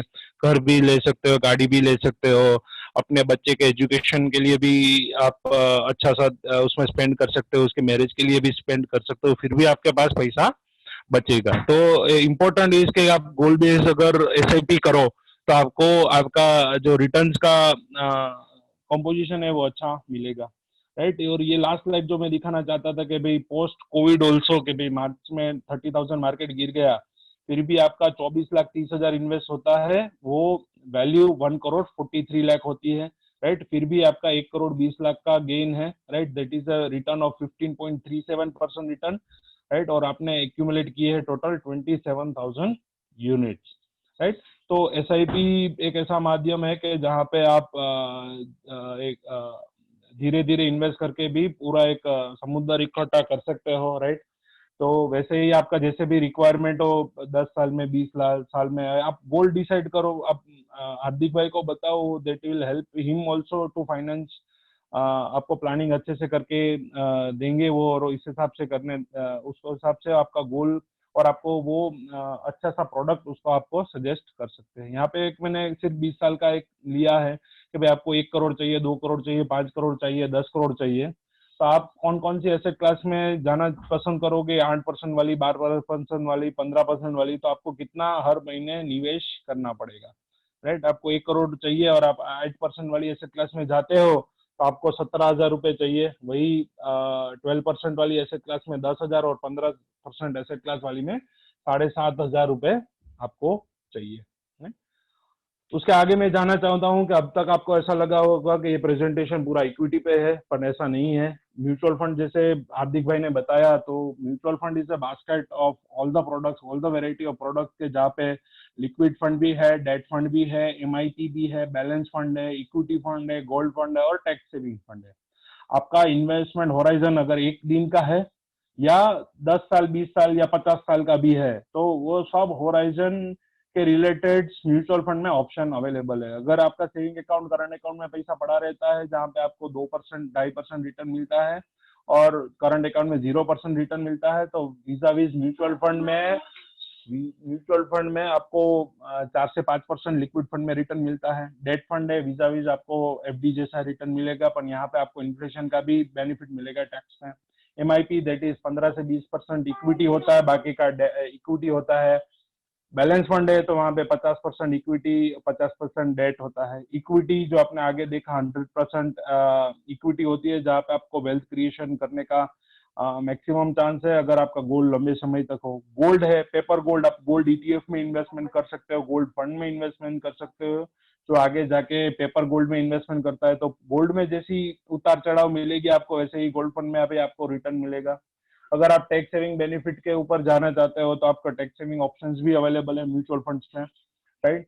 तो वो आप भी कर सकते हो। तो जैसा आपका होराइजन है, अगर वो उस हिसाब से आप म्यूचुअल फंड में आप जाओगे तो आपको प्रॉपर सॉल्यूशन मिलेगा, और आपको जो रिटर्न का एक्सपेक्टेशन है वो भी आपको रिलेटेड आपको वैसा ही मिलेगा, राइट? अगर आपका होराइजन है 6 महीने तक और आपने इक्विटी सिलेक्ट किया तो देन देयर आर प्रोबेबिलिटी कि आपको खराब एक्सपीरियंस चांसेस होने के हैं। वैसे ही आपका होराइजन 15 साल का है और आपने लिक्विड फंड ले लिया तो भी चांसेस है कि आपका जो एक्सपीरियंस है वो बैड होगा, राइट? तो आप अपना गोल डिसाइड करें, आप अपना रिस्क कितना लेना चाहते हैं ये पर्टिकुलर इन्वेस्टमेंट में, जो आप गोल बेस आप करना चाहते हो वो आप हार्दिक भाई को बताओ या डिस्कस करो उसके साथ, तो वो आपको प्रॉपर बताएंगे कि भाई क्या आपको कौन सी एसेट क्लास चूज करनी चाहिए, राइट?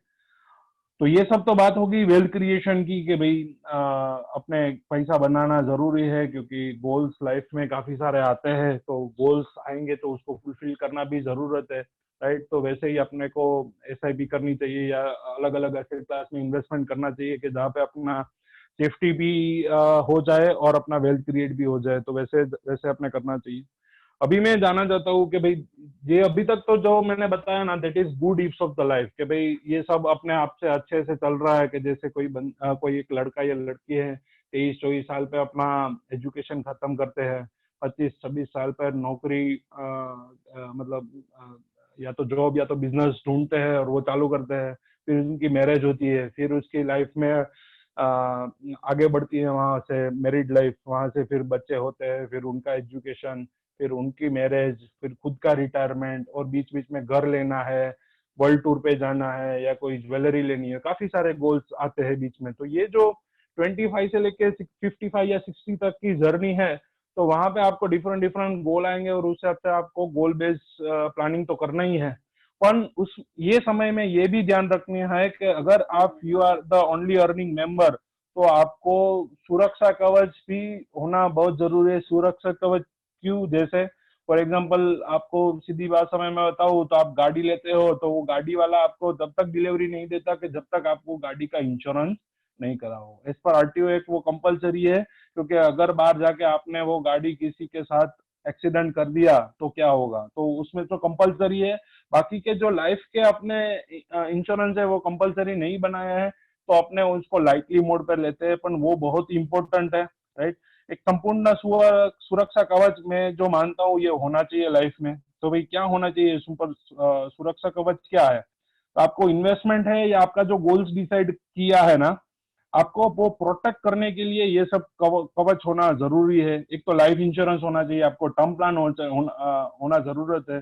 फॉर एग्जाम्पल मैंने मेरे रिटायरमेंट के लिए प्लान किया है या मेरे चाइल्ड के लिए प्लान किया है कुछ भी, और मैं I am the only earning member in my house, तो मेरा टर्म प्लान होना जरूरी है कि for example my age is 35 and मेरे घर में मेरी वाइफ है, मेरी एक बच्ची है जो 6 साल की है और मेरी मदर है, ये 4 लोग हैं और मैं इसमें से अकेला एक अर्निंग मेंबर हूँ।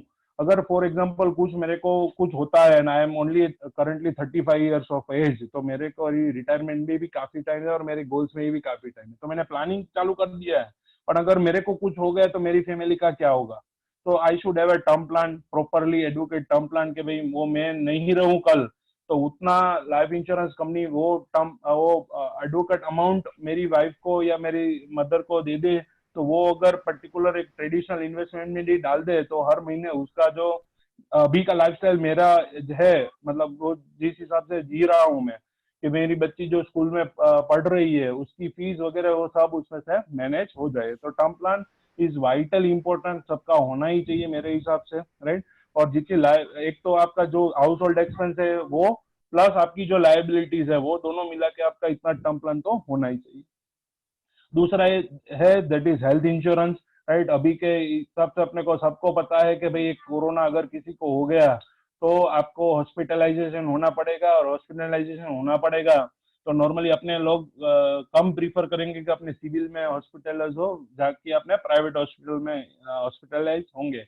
और आपको पता है कि अभी मतलब नॉर्मल कोई भी हो, ये तो कोरोना में लाइव एग्जांपल इसलिए दे रहा हूँ क्योंकि अभी का सिनेरियो से आपको रिलेट हो सके, तो 4-5 लाख से लेकर 8-9 लाख तक का खर्चा है।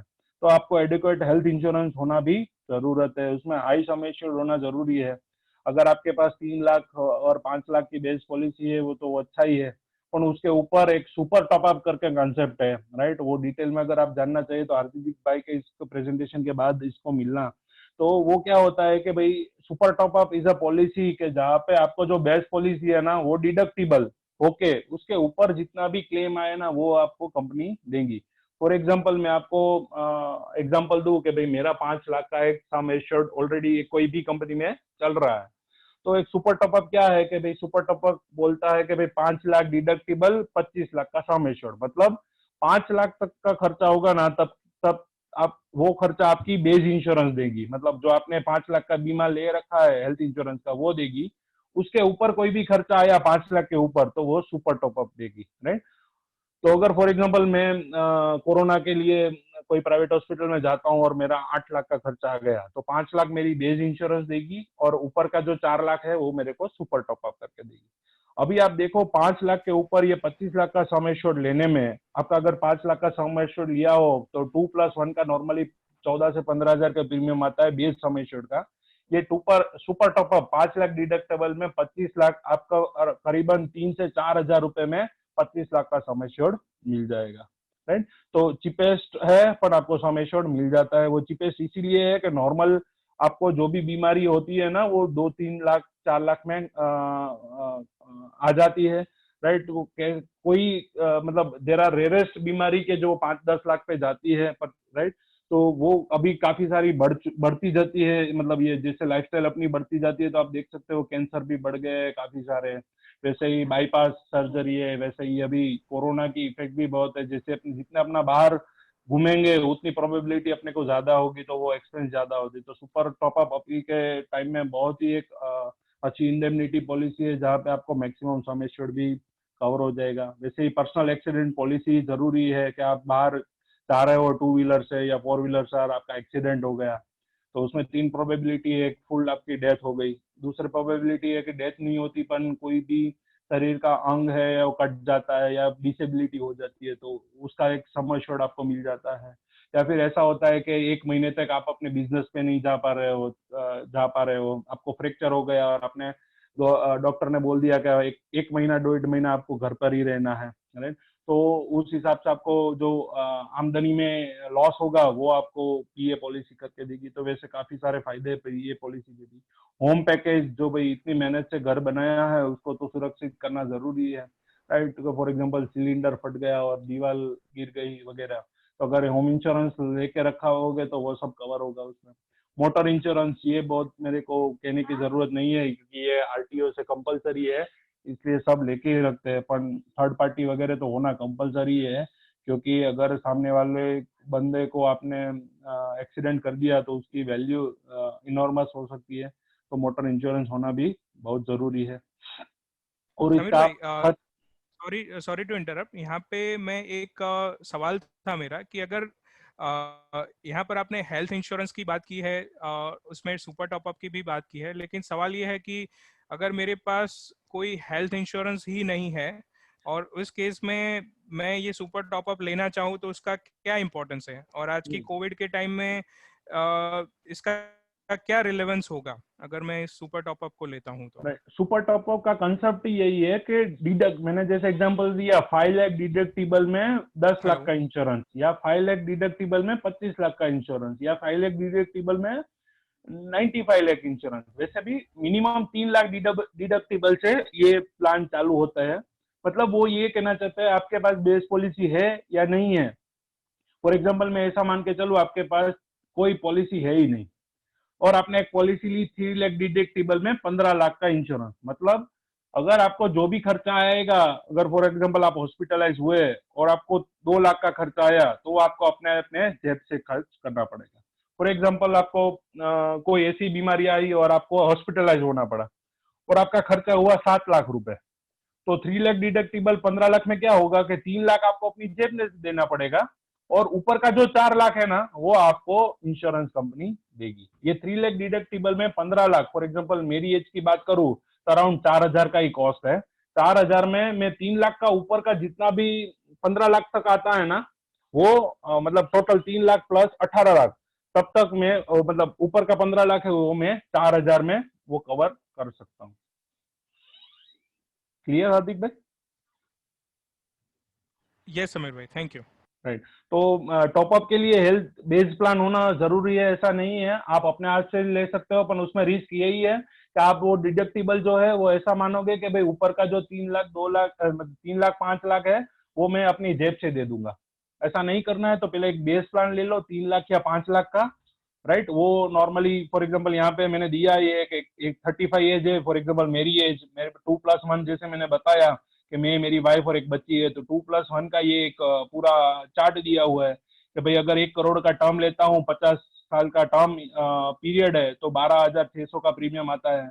हेल्थ इंश्योरेंस में वो 15,000 का प्रीमियम आता है। इसमें ही मैं 5 लाख पर 25 लाख का टॉपअप जोड़ दूं ना तो अराउंड 3 से 4,000 रुपया प्रीमियम आता है। मतलब 20,000 19,000 में मेरा लगभग 5 लाख प्लस 25 लाख मतलब 30 लाख का हेल्थ इंश्योरेंस हो जाएगा। पीए मेरा 6,000 में आता है, होम इंश्योरेंस 1,400 रुपए में, और मोटर इंश्योरेंस अगर मेरे पास 5 लाख आईडीवी वाली गाड़ी है, मतलब फॉर एग्जांपल मेरे पास बलेनो है, उसकी वैल्यू अभी 5 लाख 5.25 लाख रुपए ही है, तो उसका मेरा प्रीमियम आता है 13,000। तो पूरे साल का प्रीमियम देखो ये सुरक्षा कवच का दैट इज 50,000, तो मतलब महीने का 4,000 रुपए हुआ है। तो आपको कुछ भी बैड इफ्स आए आपको लाइफ में तो वो सबको कवर कर लेगी, राइट। तो ऐसा एक जैसे अपने मंदिर में भी जाते हैं तो वहां पे कुछ अपने मतलब डालते हैं ना, वहां पर क्यों हाथ जोड़ते हैं और अपनी श्रद्धा से वहां पे डालते हैं और प्रार्थना करते हैं कि मेरे को सुरक्षित रखना और मेरा जो काम धंधा है उसमें मेरे को वृद्धि देना। तो इंश्योरेंस भी एक ऐसी चीज है कि जहाँ पे अपने को प्रीमियम भरना है, वहां पे रिटर्न की एक्सपेक्टेशन नहीं करना है, वहां पे यही एक्सपेक्टेशन करना है कि अगर कुछ भी बैड डिप्स आए लाइफ में तो अपना पर्सनल आपको सेविंग्स, आपने जो गोल बेस्ड कुछ प्लानिंग किया है वो आपका डिस्टर्ब नहीं हो, राइट। इसीलिए इंश्योरेंस इज वाइटल इंपॉर्टेंट, क्योंकि ये कवर नहीं करोगे तो आप कितने भी पैसा बचाओगे आपको वो सब तोड़ना पड़ेगा, एफडी तोड़नी पड़ेगी, म्यूचुअल फंड तोड़ना पड़ेगा और वहां से पैसा लाके आपको डॉक्टर को देना पड़ेगा। इसीलिए इंश्योरेंस इज वाइटल इंपॉर्टेंट। और एक इन्वेस्टमेंट फॉर्मूला जो मैं अपने आप मानता हूँ दैट इज, नॉर्मली ये लोग समझते हैं कि इनकम माइनस एक्सपेंस, मेरी जो सैलरी है माइनस मेरा जो एक्सपेंस है घर खर्च का, उसके बाद मैं सेविंग्स करूँ, राइट। बचता है मेरे पास, अगर पैसा बचेगा तो मैं इन्वेस्टमेंट करूंगा। तो मैं थोड़ा उल्टा मानता हूँ कि भाई मैं पहले तो ये इंश्योरेंस कवरेज है जिसके लिए मेरे को 4,000 महीने के चाहिए, प्लस मेरे गोल के जो पर्टिकुलर पैसा मेरे को एसेट क्लास वाइज जो चाहिए वो मैं साइड रख लेता हूँ, और उसके बाद जो भी बचता है वो मैं ट्राई करता हूँ कि मैं एक्सपेंस करूँ। स्टार्टिंग के केस में ऐसा हो सकता है कि आपका जो सेविंग्स पार्ट है वो बड़ा होता होगा, पर ऐसा जरूरी नहीं है कि सब आप सेविंग्स अभी चालू कर लो, आप पार्टली भी चालू कर सकते हो। फॉर एग्जांपल मेरी गोल के हिसाब से मेरी एसआईपी आती हो 30,000, पर मेरी अगर सेविंग्स ही नहीं है 30,000 तो मैं ऐसा नहीं करूंगा कि पूरा 30, पर मैं उसमें ऐसा कर सकता हूँ कि मेरा उसमें से मैक्सिमम में जो एडजस्ट कर सकता हूँ कि 15-20 हजार की एसआईपी अभी कर दी, और फिर नेक्स्ट ईयर जो भी मेरी इंक्रीमेंट होगा उसमें से मैं 1,000-2,000 की वापस बढ़ा दूंगा, नेक्स्ट ईयर और बढ़ा दूंगा, वैसे करके करके मैं उसमें ऐड कर सकता हूँ। तो ये फॉर्मूला अगर एडॉप्ट कर ली, इनकम माइनस सेविंग, मतलब ये इतना पैसा तो सोच ही लिया कि मेरे को ये गोल के लिए साइड में रखना ही है, और उसके बाद जो बचेगा ना उस पर ही मैं एक्सपेंस करूंगा। तो ये अगर फॉर्मूला अपना लिए ना तो कभी भी दिक्कत नहीं होगी। बीट ये जैसे हार्दिक भाई ने समझाया था, बीट इमरजेंसी फंड हो, राइट। इमरजेंसी फंड जो अभी के माहौल में अपने को सबको पता चला कि 2 महीने से घर पे रहना पड़ा, तो 2 महीने का घर का खर्चा निकालना, मतलब दैट इज इमरजेंसी फंड। अगर मैं जॉब करता हूँ, मैं जॉब चली जाती है और 6 महीने तक या 3 महीने तक वो जॉब नहीं मिलती है, तो मेरे घर को चलाने के लिए जो फंड चाहिए that is emergency fund, right. तो वो इमरजेंसी फंड से लेके लॉन्ग टर्म प्लानिंग तक वो सभी मैनेजमेंट करना बहुत जरूरी है, राइट। ये सब चीज हमारे यहाँ पे डिजिटली हो जाती है, राइट फ्रॉम इन्वेस्टमेंट से लेके सब तक। ये वी बिलीव कि आप पेपरलेस जाओ, डिजिटल जाओ, निवेश प्लानर आपको हेल्प करेगा कि सब चीज आपकी डिजिटली हो जाएगी। जितना हो सके उतना पेपर कम यूज करेंगे और डिजिटली जा सकते हैं अपने सब इन्वेस्टमेंट के लिए। आप अपने घर पे बैठे बैठे मोबाइल से ही सब ट्रांजेक्शन कर सकते हो, SIP हो या लमसम हो या कुछ भी हो, right. Currently we are trusted by, ये थोड़ा पुराना डेटा है पर अभी 10 लाख क्रॉस कर दिया है हमने, कि there are around 10 lakh plus happy customer जो अभी ये पेपरलेस ट्रांजेक्शन सब यूज करते हैं, राइट। Thank you. मैं यहाँ पे अभी खत्म करेंगे क्योंकि अपने करीबन 1 घंटे से ये सब सुन रहे हैं। सिर्फ मैं एक चीज बताना चाहूंगा कि जो मैंने गोल, 1-2 मिनट और है हार्दिक भाई, ये समीर भाई, और कुछ चैट लास्ट बॉक्स जो में बताना चाहूंगा, जो मैंने गोल बेस बात की, तो मैं गोल बेस मैं खुद भी कैसे मैनेज करता हूँ और अपने कैसे वो अच्छी तरह से दिखा पाते हैं, तो आपको ये हार्दिक भाई भी सहूलियत कर देंगे जब आप उनके साथ इन्वेस्टमेंट चालू करेंगे, राइट। तो जैसे मैंने बोला, तो मैं खुद ही ये प्लानिंग करता हूँ। मेरा जो गोल है मैंने वो प्लान करके रखा है। फॉर एग्जाम्पल, मेरी जो मैंने डॉटर बताई थी कि 6 साल की है, राइट, उसका मैंने हायर एजुकेशन का यहाँ पे गोल फिट कर दिया है कि भाई वो उसका जब भी 18 साल होगा, जब भी उसका हायर एजुकेशन चाहिए, तभी मेरे को 40 लाख रुपए चाहिए। आप यहाँ पे अगर देख पाओ तो मेरा टारगेट है 2031, जब भी वो 18 साल की होगी, राइट। और एडमिशन नॉर्मली मार्च और अप्रैल में चालू होते हैं, तो भी मेरे को तभी 40 लाख रुपए चाहिए। अभी जो मेरा करंट इन्वेस्टमेंट इसके अंदर है ना, दैट इज 3.81 लाख रुपीज और 6,000 की SIP चल रही है। अगर इसने 13% रिटर्न दिया ना नेक्स्ट 10 साल तक, तो मेरा ये 3,80,000 बन जाएगा अराउंड 30,65,000 रुपए, और मेरे को गैप रहेगा अभी 9,35,000। तो मेरे को नेक्स्ट 10 ईयर में ये गैप फिनिश करना है 9,35,000 का। मतलब या तो मेरे को 3,471 की SIP चाहिए तो मैं इसमें ऐड कर दूं, या तो 2,48,000 का लमसम कर दूं, तो मेरा ये गोल फिनिश हो जाएगा। वैसे ही उसके मैरिज के लिए मैंने डिसाइड किया है कि मैं 25 लाख स्पेंड करूंगा जब भी वो 24 ईयर्स की हो जाए। तो अभी जो मैंने इन्वेस्टमेंट मैप किया है वो 1,24,000 है और 2,000 की SIP है। ये बढ़ के हो जाएगा कुछ अराउंड 23,67,000। मतलब ऑलमोस्ट गोल फिनिश हो जाता है, सिर्फ 1,33,000 बाकी रहता है। तो उसके लिए 200 रुपए की SIP करूंगा, बढ़ा दूंगा, या 16,000 का लमसम कर दूंगा, तो मेरा ये गोल भी सफाइस हो जाएगा। ये मेरा रिटायरमेंट है, क्योंकि मेरी तो बच्ची है, डॉटर है, तो वो मेरी जब 53 एज होगी ना, तभी वो शादी करके चली जाएगी अपनी ससुराल। मैंने ऐसा माना है, मतलब सोचा है कि 24 साल की होगी तभी हो जाएगा। और मैंने खुद का रिटायरमेंट 55 साल की एज में सोचा है कि मैं 55 साल में रिटायर हो जाऊंगा, राइट। और अभी मैं जो लाइफस्टाइल जी रहा हूँ ना, उससे थोड़ी लाइफस्टाइल मेरे को हायर एंड पे चाहिए। तो मैंने ऐसा, नॉर्मली मैं अभी की लाइफस्टाइल के हिसाब से करूँ ना, तो मेरे को अराउंड 3.25 करोड़ रुपए चाहिए। तो जो मेरा आज मंथली हाउस होल्ड एक्सपेंस है ना, वही चल जाए। पर मैंने थोड़ा हायर एंड पे पकड़ा है, मेरे को 5 करोड़ रुपए चाहिए जब भी मैं 55 साल का हूँ, राइट। तो मैंने अभी इन्वेस्टमेंट जो मेरा मैप किया है वो अराउंड 9 लाख जितना इन्वेस्टमेंट मैप किया है, और 19,000 की SIP चल रही है मेरी रिटायरमेंट के लिए। उस ये दोनों मिलाकर अगर 13% से ग्रो करते हैं ना, तो मेरा 3,19,00,000 तो यही इन्वेस्टमेंट से हो जाएगा। मतलब मैं ये मानता हूँ कि मेरी जो करंट लाइफस्टाइल है वो तो यही इन्वेस्टमेंट से चल जाएगी। पर मेरे को जो थोड़ी एक्स्ट्रा हाई लाइफस्टाइल से जीना है, तो इसके लिए मेरे को 5 करोड़ चाहिए। तो अभी भी गैप इज 1,81,00,000 रुपीज। तो या तो मेरे को और 16,000 की SIP करनी है, या तो 14,91,000 में अगर लमसम डाल दूंगा, तो ये भी गोल मेरा फिनिश हो जाएगा। और ये तीनों के ऊपर मैंने बना के रखा है, दैट इज इमरजेंसी फंड, जो अभी भी हार्दिक भाई ने पहले भी बताया था। और आप देख सकते हो यहाँ पे अनमैप्ड इन्वेस्टमेंट है, राइट हैंड साइड डाउन 4,13,000। ये पूरा लिक्विड में पड़ा है, तो कभी भी इमरजेंसी आए तो ये 4,13,000 में कभी भी इन्वेस्ट, मतलब कभी भी जो मैंने इन्वेस्ट करा रखा है लिक्विड में, वो रिडीम करके मेरी इमरजेंसी फंड के लिए मैं यूज कर सकता हूँ, राइट। तो ये प्रॉपरली आप डिसाइड ही कर लो कि भाई 40 लाख मैं सोचता हूँ कि मेरी बच्ची के लिए करना है, राइट। वो अभी बड़ी होके क्या बने ना हो, दैट इज हर चॉइस, कि भाई उसको 40 लाख रुपए में उसको साइंटिस्ट बनना है, उसको डॉक्टर बनना है, उसको MBA बनना है, कि उसको BCom ही करना है, दैट इज हर चॉइस। पर मैं अपने प्लानिंग में फेल नहीं होना चाहिए कि मैं ये नहीं बोल सकता हूँ कि बेटा मेरे पास पैसा नहीं है इसलिए तू इंजीनियरिंग छोड़ दे, तू कॉमर्स लाइन ले ले, ऐसा नहीं बोल सकते। इसलिए प्रॉपरली प्लान करो, क्योंकि अपने पास ऐसा नहीं हो कि भाई हमारे पास पैसा नहीं था इसलिए हमने आपको नहीं पढ़ा सके, राइट। तो हार्दिक भाई that is all from my side, right? तो अगर आपको कुछ ऐड करना हो तो आप प्लीज ऐड कर सकते हैं। श्योर, थैंक यू समीर भाई फॉर द डिटेल प्रेजेंटेशन। सो आज हमने देखा कि initially I covered the basic financial planning, और उसको हमने थोड़ा मार्केट परफॉर्मेंस के साथ लिंक किया। उसके बाद हमने थोड़ा प्रोटेक्शन रिक्वायरमेंट के बारे में भी जाना। There is a concept of संपूर्ण सुरक्षा, कि कैसे हमारा वेल्थ प्रोटेक्ट होता है। So broadly speaking, there are three areas. Number one is wealth creation, जो हमारी पूरी जर्नी है उसमें. Number two is wealth protection, and third and very important aspect is wealth transfer, जो एक अपने आप में एक बहुत बड़ी आर्ट है, जिसको हम फाइनेंशियल प्लानिंग की लैंग्वेज में एस्टेट प्लानिंग बोलते हैं. सो उसके लिए वो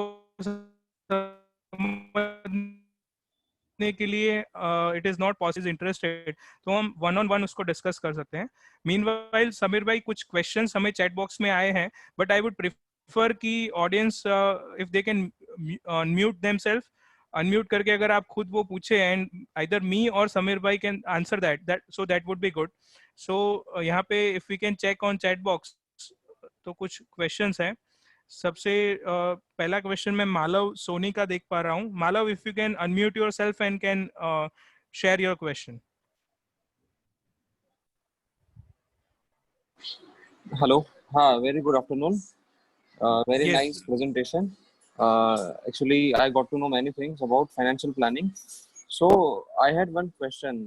Like, as you mentioned that you have to have first of all the clarity of goal, right? So, for example, I'm planning for my child's education, right? Right. So for that, I decided that my child will go into particular field, right? Commerce, whether it is commerce, science, or doctor, anything. Okay, that I have decided. Then I have done market survey, like what is the fees in the market, right? So if my child want to pursue any engineering or doctor or anything, any field, so this would be the fees, right? Right. So that Right. fees I would I would calculate. So accordingly, I will invest in SIP, correct? So Right. accordingly, the money will be so I will get the money, okay, after 20 to 25 years later. Okay, but what if market performs poorly at that time when my child required that fees to be paid in college? So do I need to compromise on my child's education? Like if I wanted my child to take up the doctorate field, okay, so also my child demanded that I want to become a doctor, but should I say him or her that I cannot admit you into the doctorate field because I don't have enough money? So what Okay. is your take?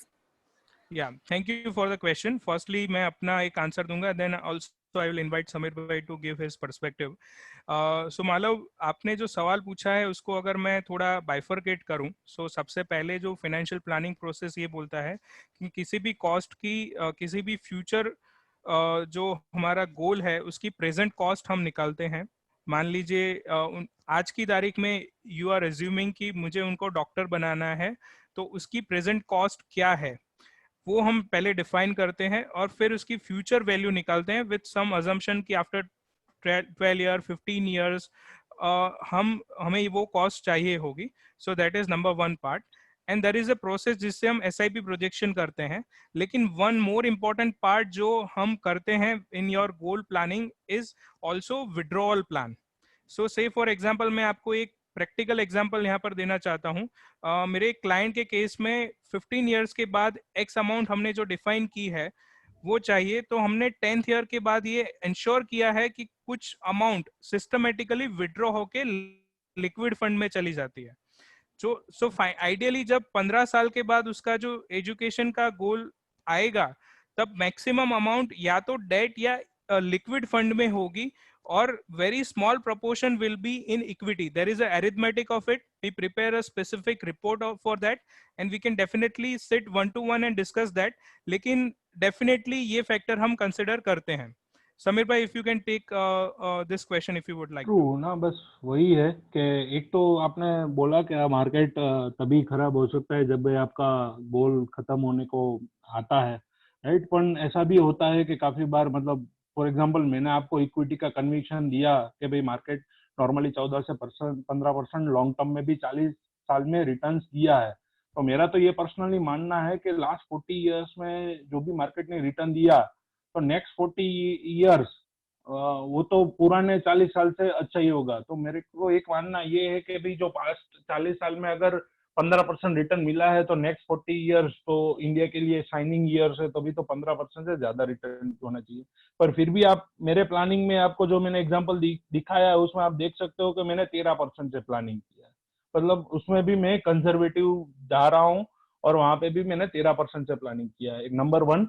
Number 2, जो जब भी आपका गोल आपने decide किया है ना, तो अगर फॉर एग्जांपल मेरी बच्ची का ही 10 साल के बाद हायर एजुकेशन आने वाला है और मैंने जो 13% से प्लानिंग किया है, तो मार्केट अभी खराब है, फॉर एग्जांपल मेरे जब वो 16 साल की हो या 17 साल की हो, जब भी मार्केट में रिटर्न अच्छा दे रहा हो, तभी भी फॉर एग्जांपल सीएजी रिटर्न मेरा 16-17% रिटर्न है, तो मैं 18 साल तक का वेट नहीं करूंगा, तब मैं पार्शियली उसमें से प्रॉफिट बुक करता जाऊंगा या तो साइड में रखता जाऊंगा, जहां पे मेरे को लास्ट टाइम ये जो आप बोल रहे हो ना वो दिक्कत नहीं हो। उसी में आपको हार्दिक भाई काफी तक का मतलब काफी आपको सजेस्ट करेंगे, गाइड करेंगे कि आपका गोल नजदीक आ रहा है तो आप ये कर सकते हो, वो कर सकते हो, वो सब हो सकता है। So number 1 important thing is, जैसे मैंने पहले ही कहा, गोल इम्पॉर्टेंट है मार्केट रिटर्न से ज़्यादा। सो जब आपके अमाउंट आपको मिल रही है तो वी वुड प्रिफर कि आपको वो पहले सिक्योर कर लेनी चाहिए for your goal, rather than कि एक्सपेक्टिंग कि अभी और अच्छा रिटर्न आएगा, और ये सबसे इम्पॉर्टेंट चीज़ है। Next question is from mister PD, I don't know his full name. उन्होंने कुछ क्वेश्चन लिखा है, if you can unmute yourself sir, और अगर आप अपना क्वेश्चन बता पाए। Mister PD, are you there? No, I think it is he is not there. तो मैं अभी हमारी ऑडियंस से रिक्वेस्ट करूंगा कि आप में से अगर कोई सवाल पूछना चाहते हैं तो आप डायरेक्टली अनम्यूट करके पूछ सकते हैं। I request you to. Hello. Yes, Vishal. How to create an emergency fund? I have also make a question. Yes. Right thank now you, I Vishal. have- Yes, please continue. Right now I have managed to plan all the things. Like I have a insurance plan. I have an SIP. Now I want to know that how to create an emergency fund for such situation like this. Thank you. Yeah, thank you, Vishal, for the question. Yes, so emergency fund prepare करने के लिए कुछ factors होते हैं जो one-on-one discussion में हम need analysis report बनाते हैं, उसके अंदर discuss हो सकता है, लेकिन thumb rule के हिसाब से अगर बात की जाए तो ideally 6 months of your monthly expense, और ये नंबर वेरी करता है कि how certain is your job profile या बिजनेस प्रोफाइल। इसके हिसाब से it can be 3 month also and it can be 12 months also. I know certain business class जिनकी ईयरली इनकम में कई बार अनसर्टेनिटी आती है, तो उनके केस में मैं रिकमेंड करूंगा कि आपके पास 12 मंथ ऑफ मंथली एक्सपेंस होना चाहिए। लेकिन कुछ गवर्नमेंट ऑफिशियल्स भी हो सकते हैं जिनकी जो जॉब सिक्योरिटी है वो ज्यादा होती है, तो they can have 3 month of monthly expense ready with them. और ये डिपेंड आपकी साइकोलॉजी के पर भी डिपेंड करता है कि आप उसको कैसे सिक्योर करते हैं, कैसे प्रिजर्व करते हैं। मैं पर्सनली कुछ बिजनेस पीपल को जानता हूं जो बैंक में पैसा रखने के अलावा कैश में भी रखते हैं, लेकिन बीइंग म्यूचुअल फंड एडवाइजर मैं प्रिफर करूंगा कि आप लिक्विड फंड में पैसा रखें जहां पे आपका रिटर्न भी अच्छा बने और at the same time it is in liquid form. So that would be my answer for that. Next question, आप में से अगर कोई पूछना चाहे तो I request to unmute themselves.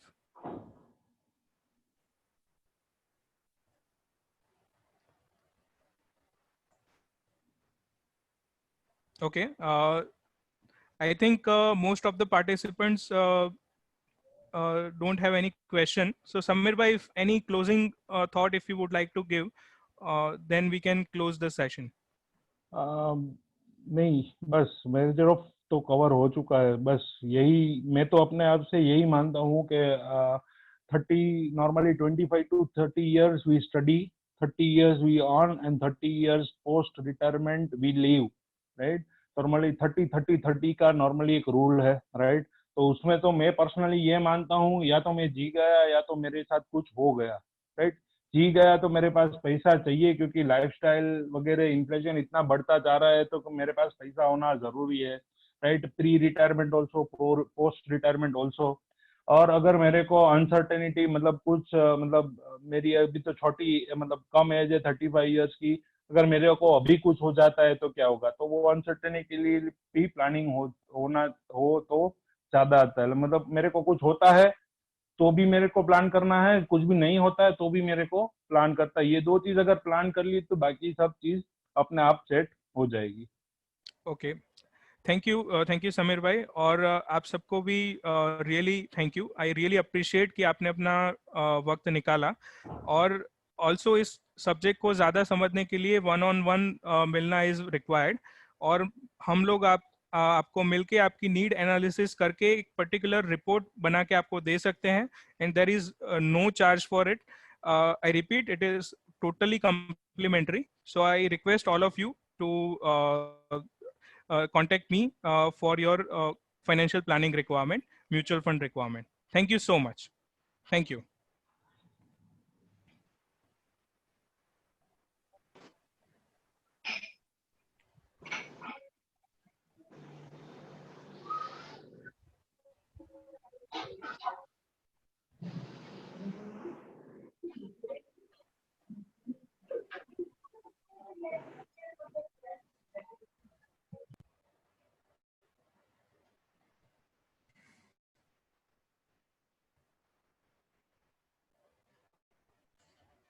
Thank you, Raj, Mayank bhai, Vishal, Dharmesh bhai, Gautam kaka, Dignesh bhai. Thank you for coming. I'm ending the session now. Thank you.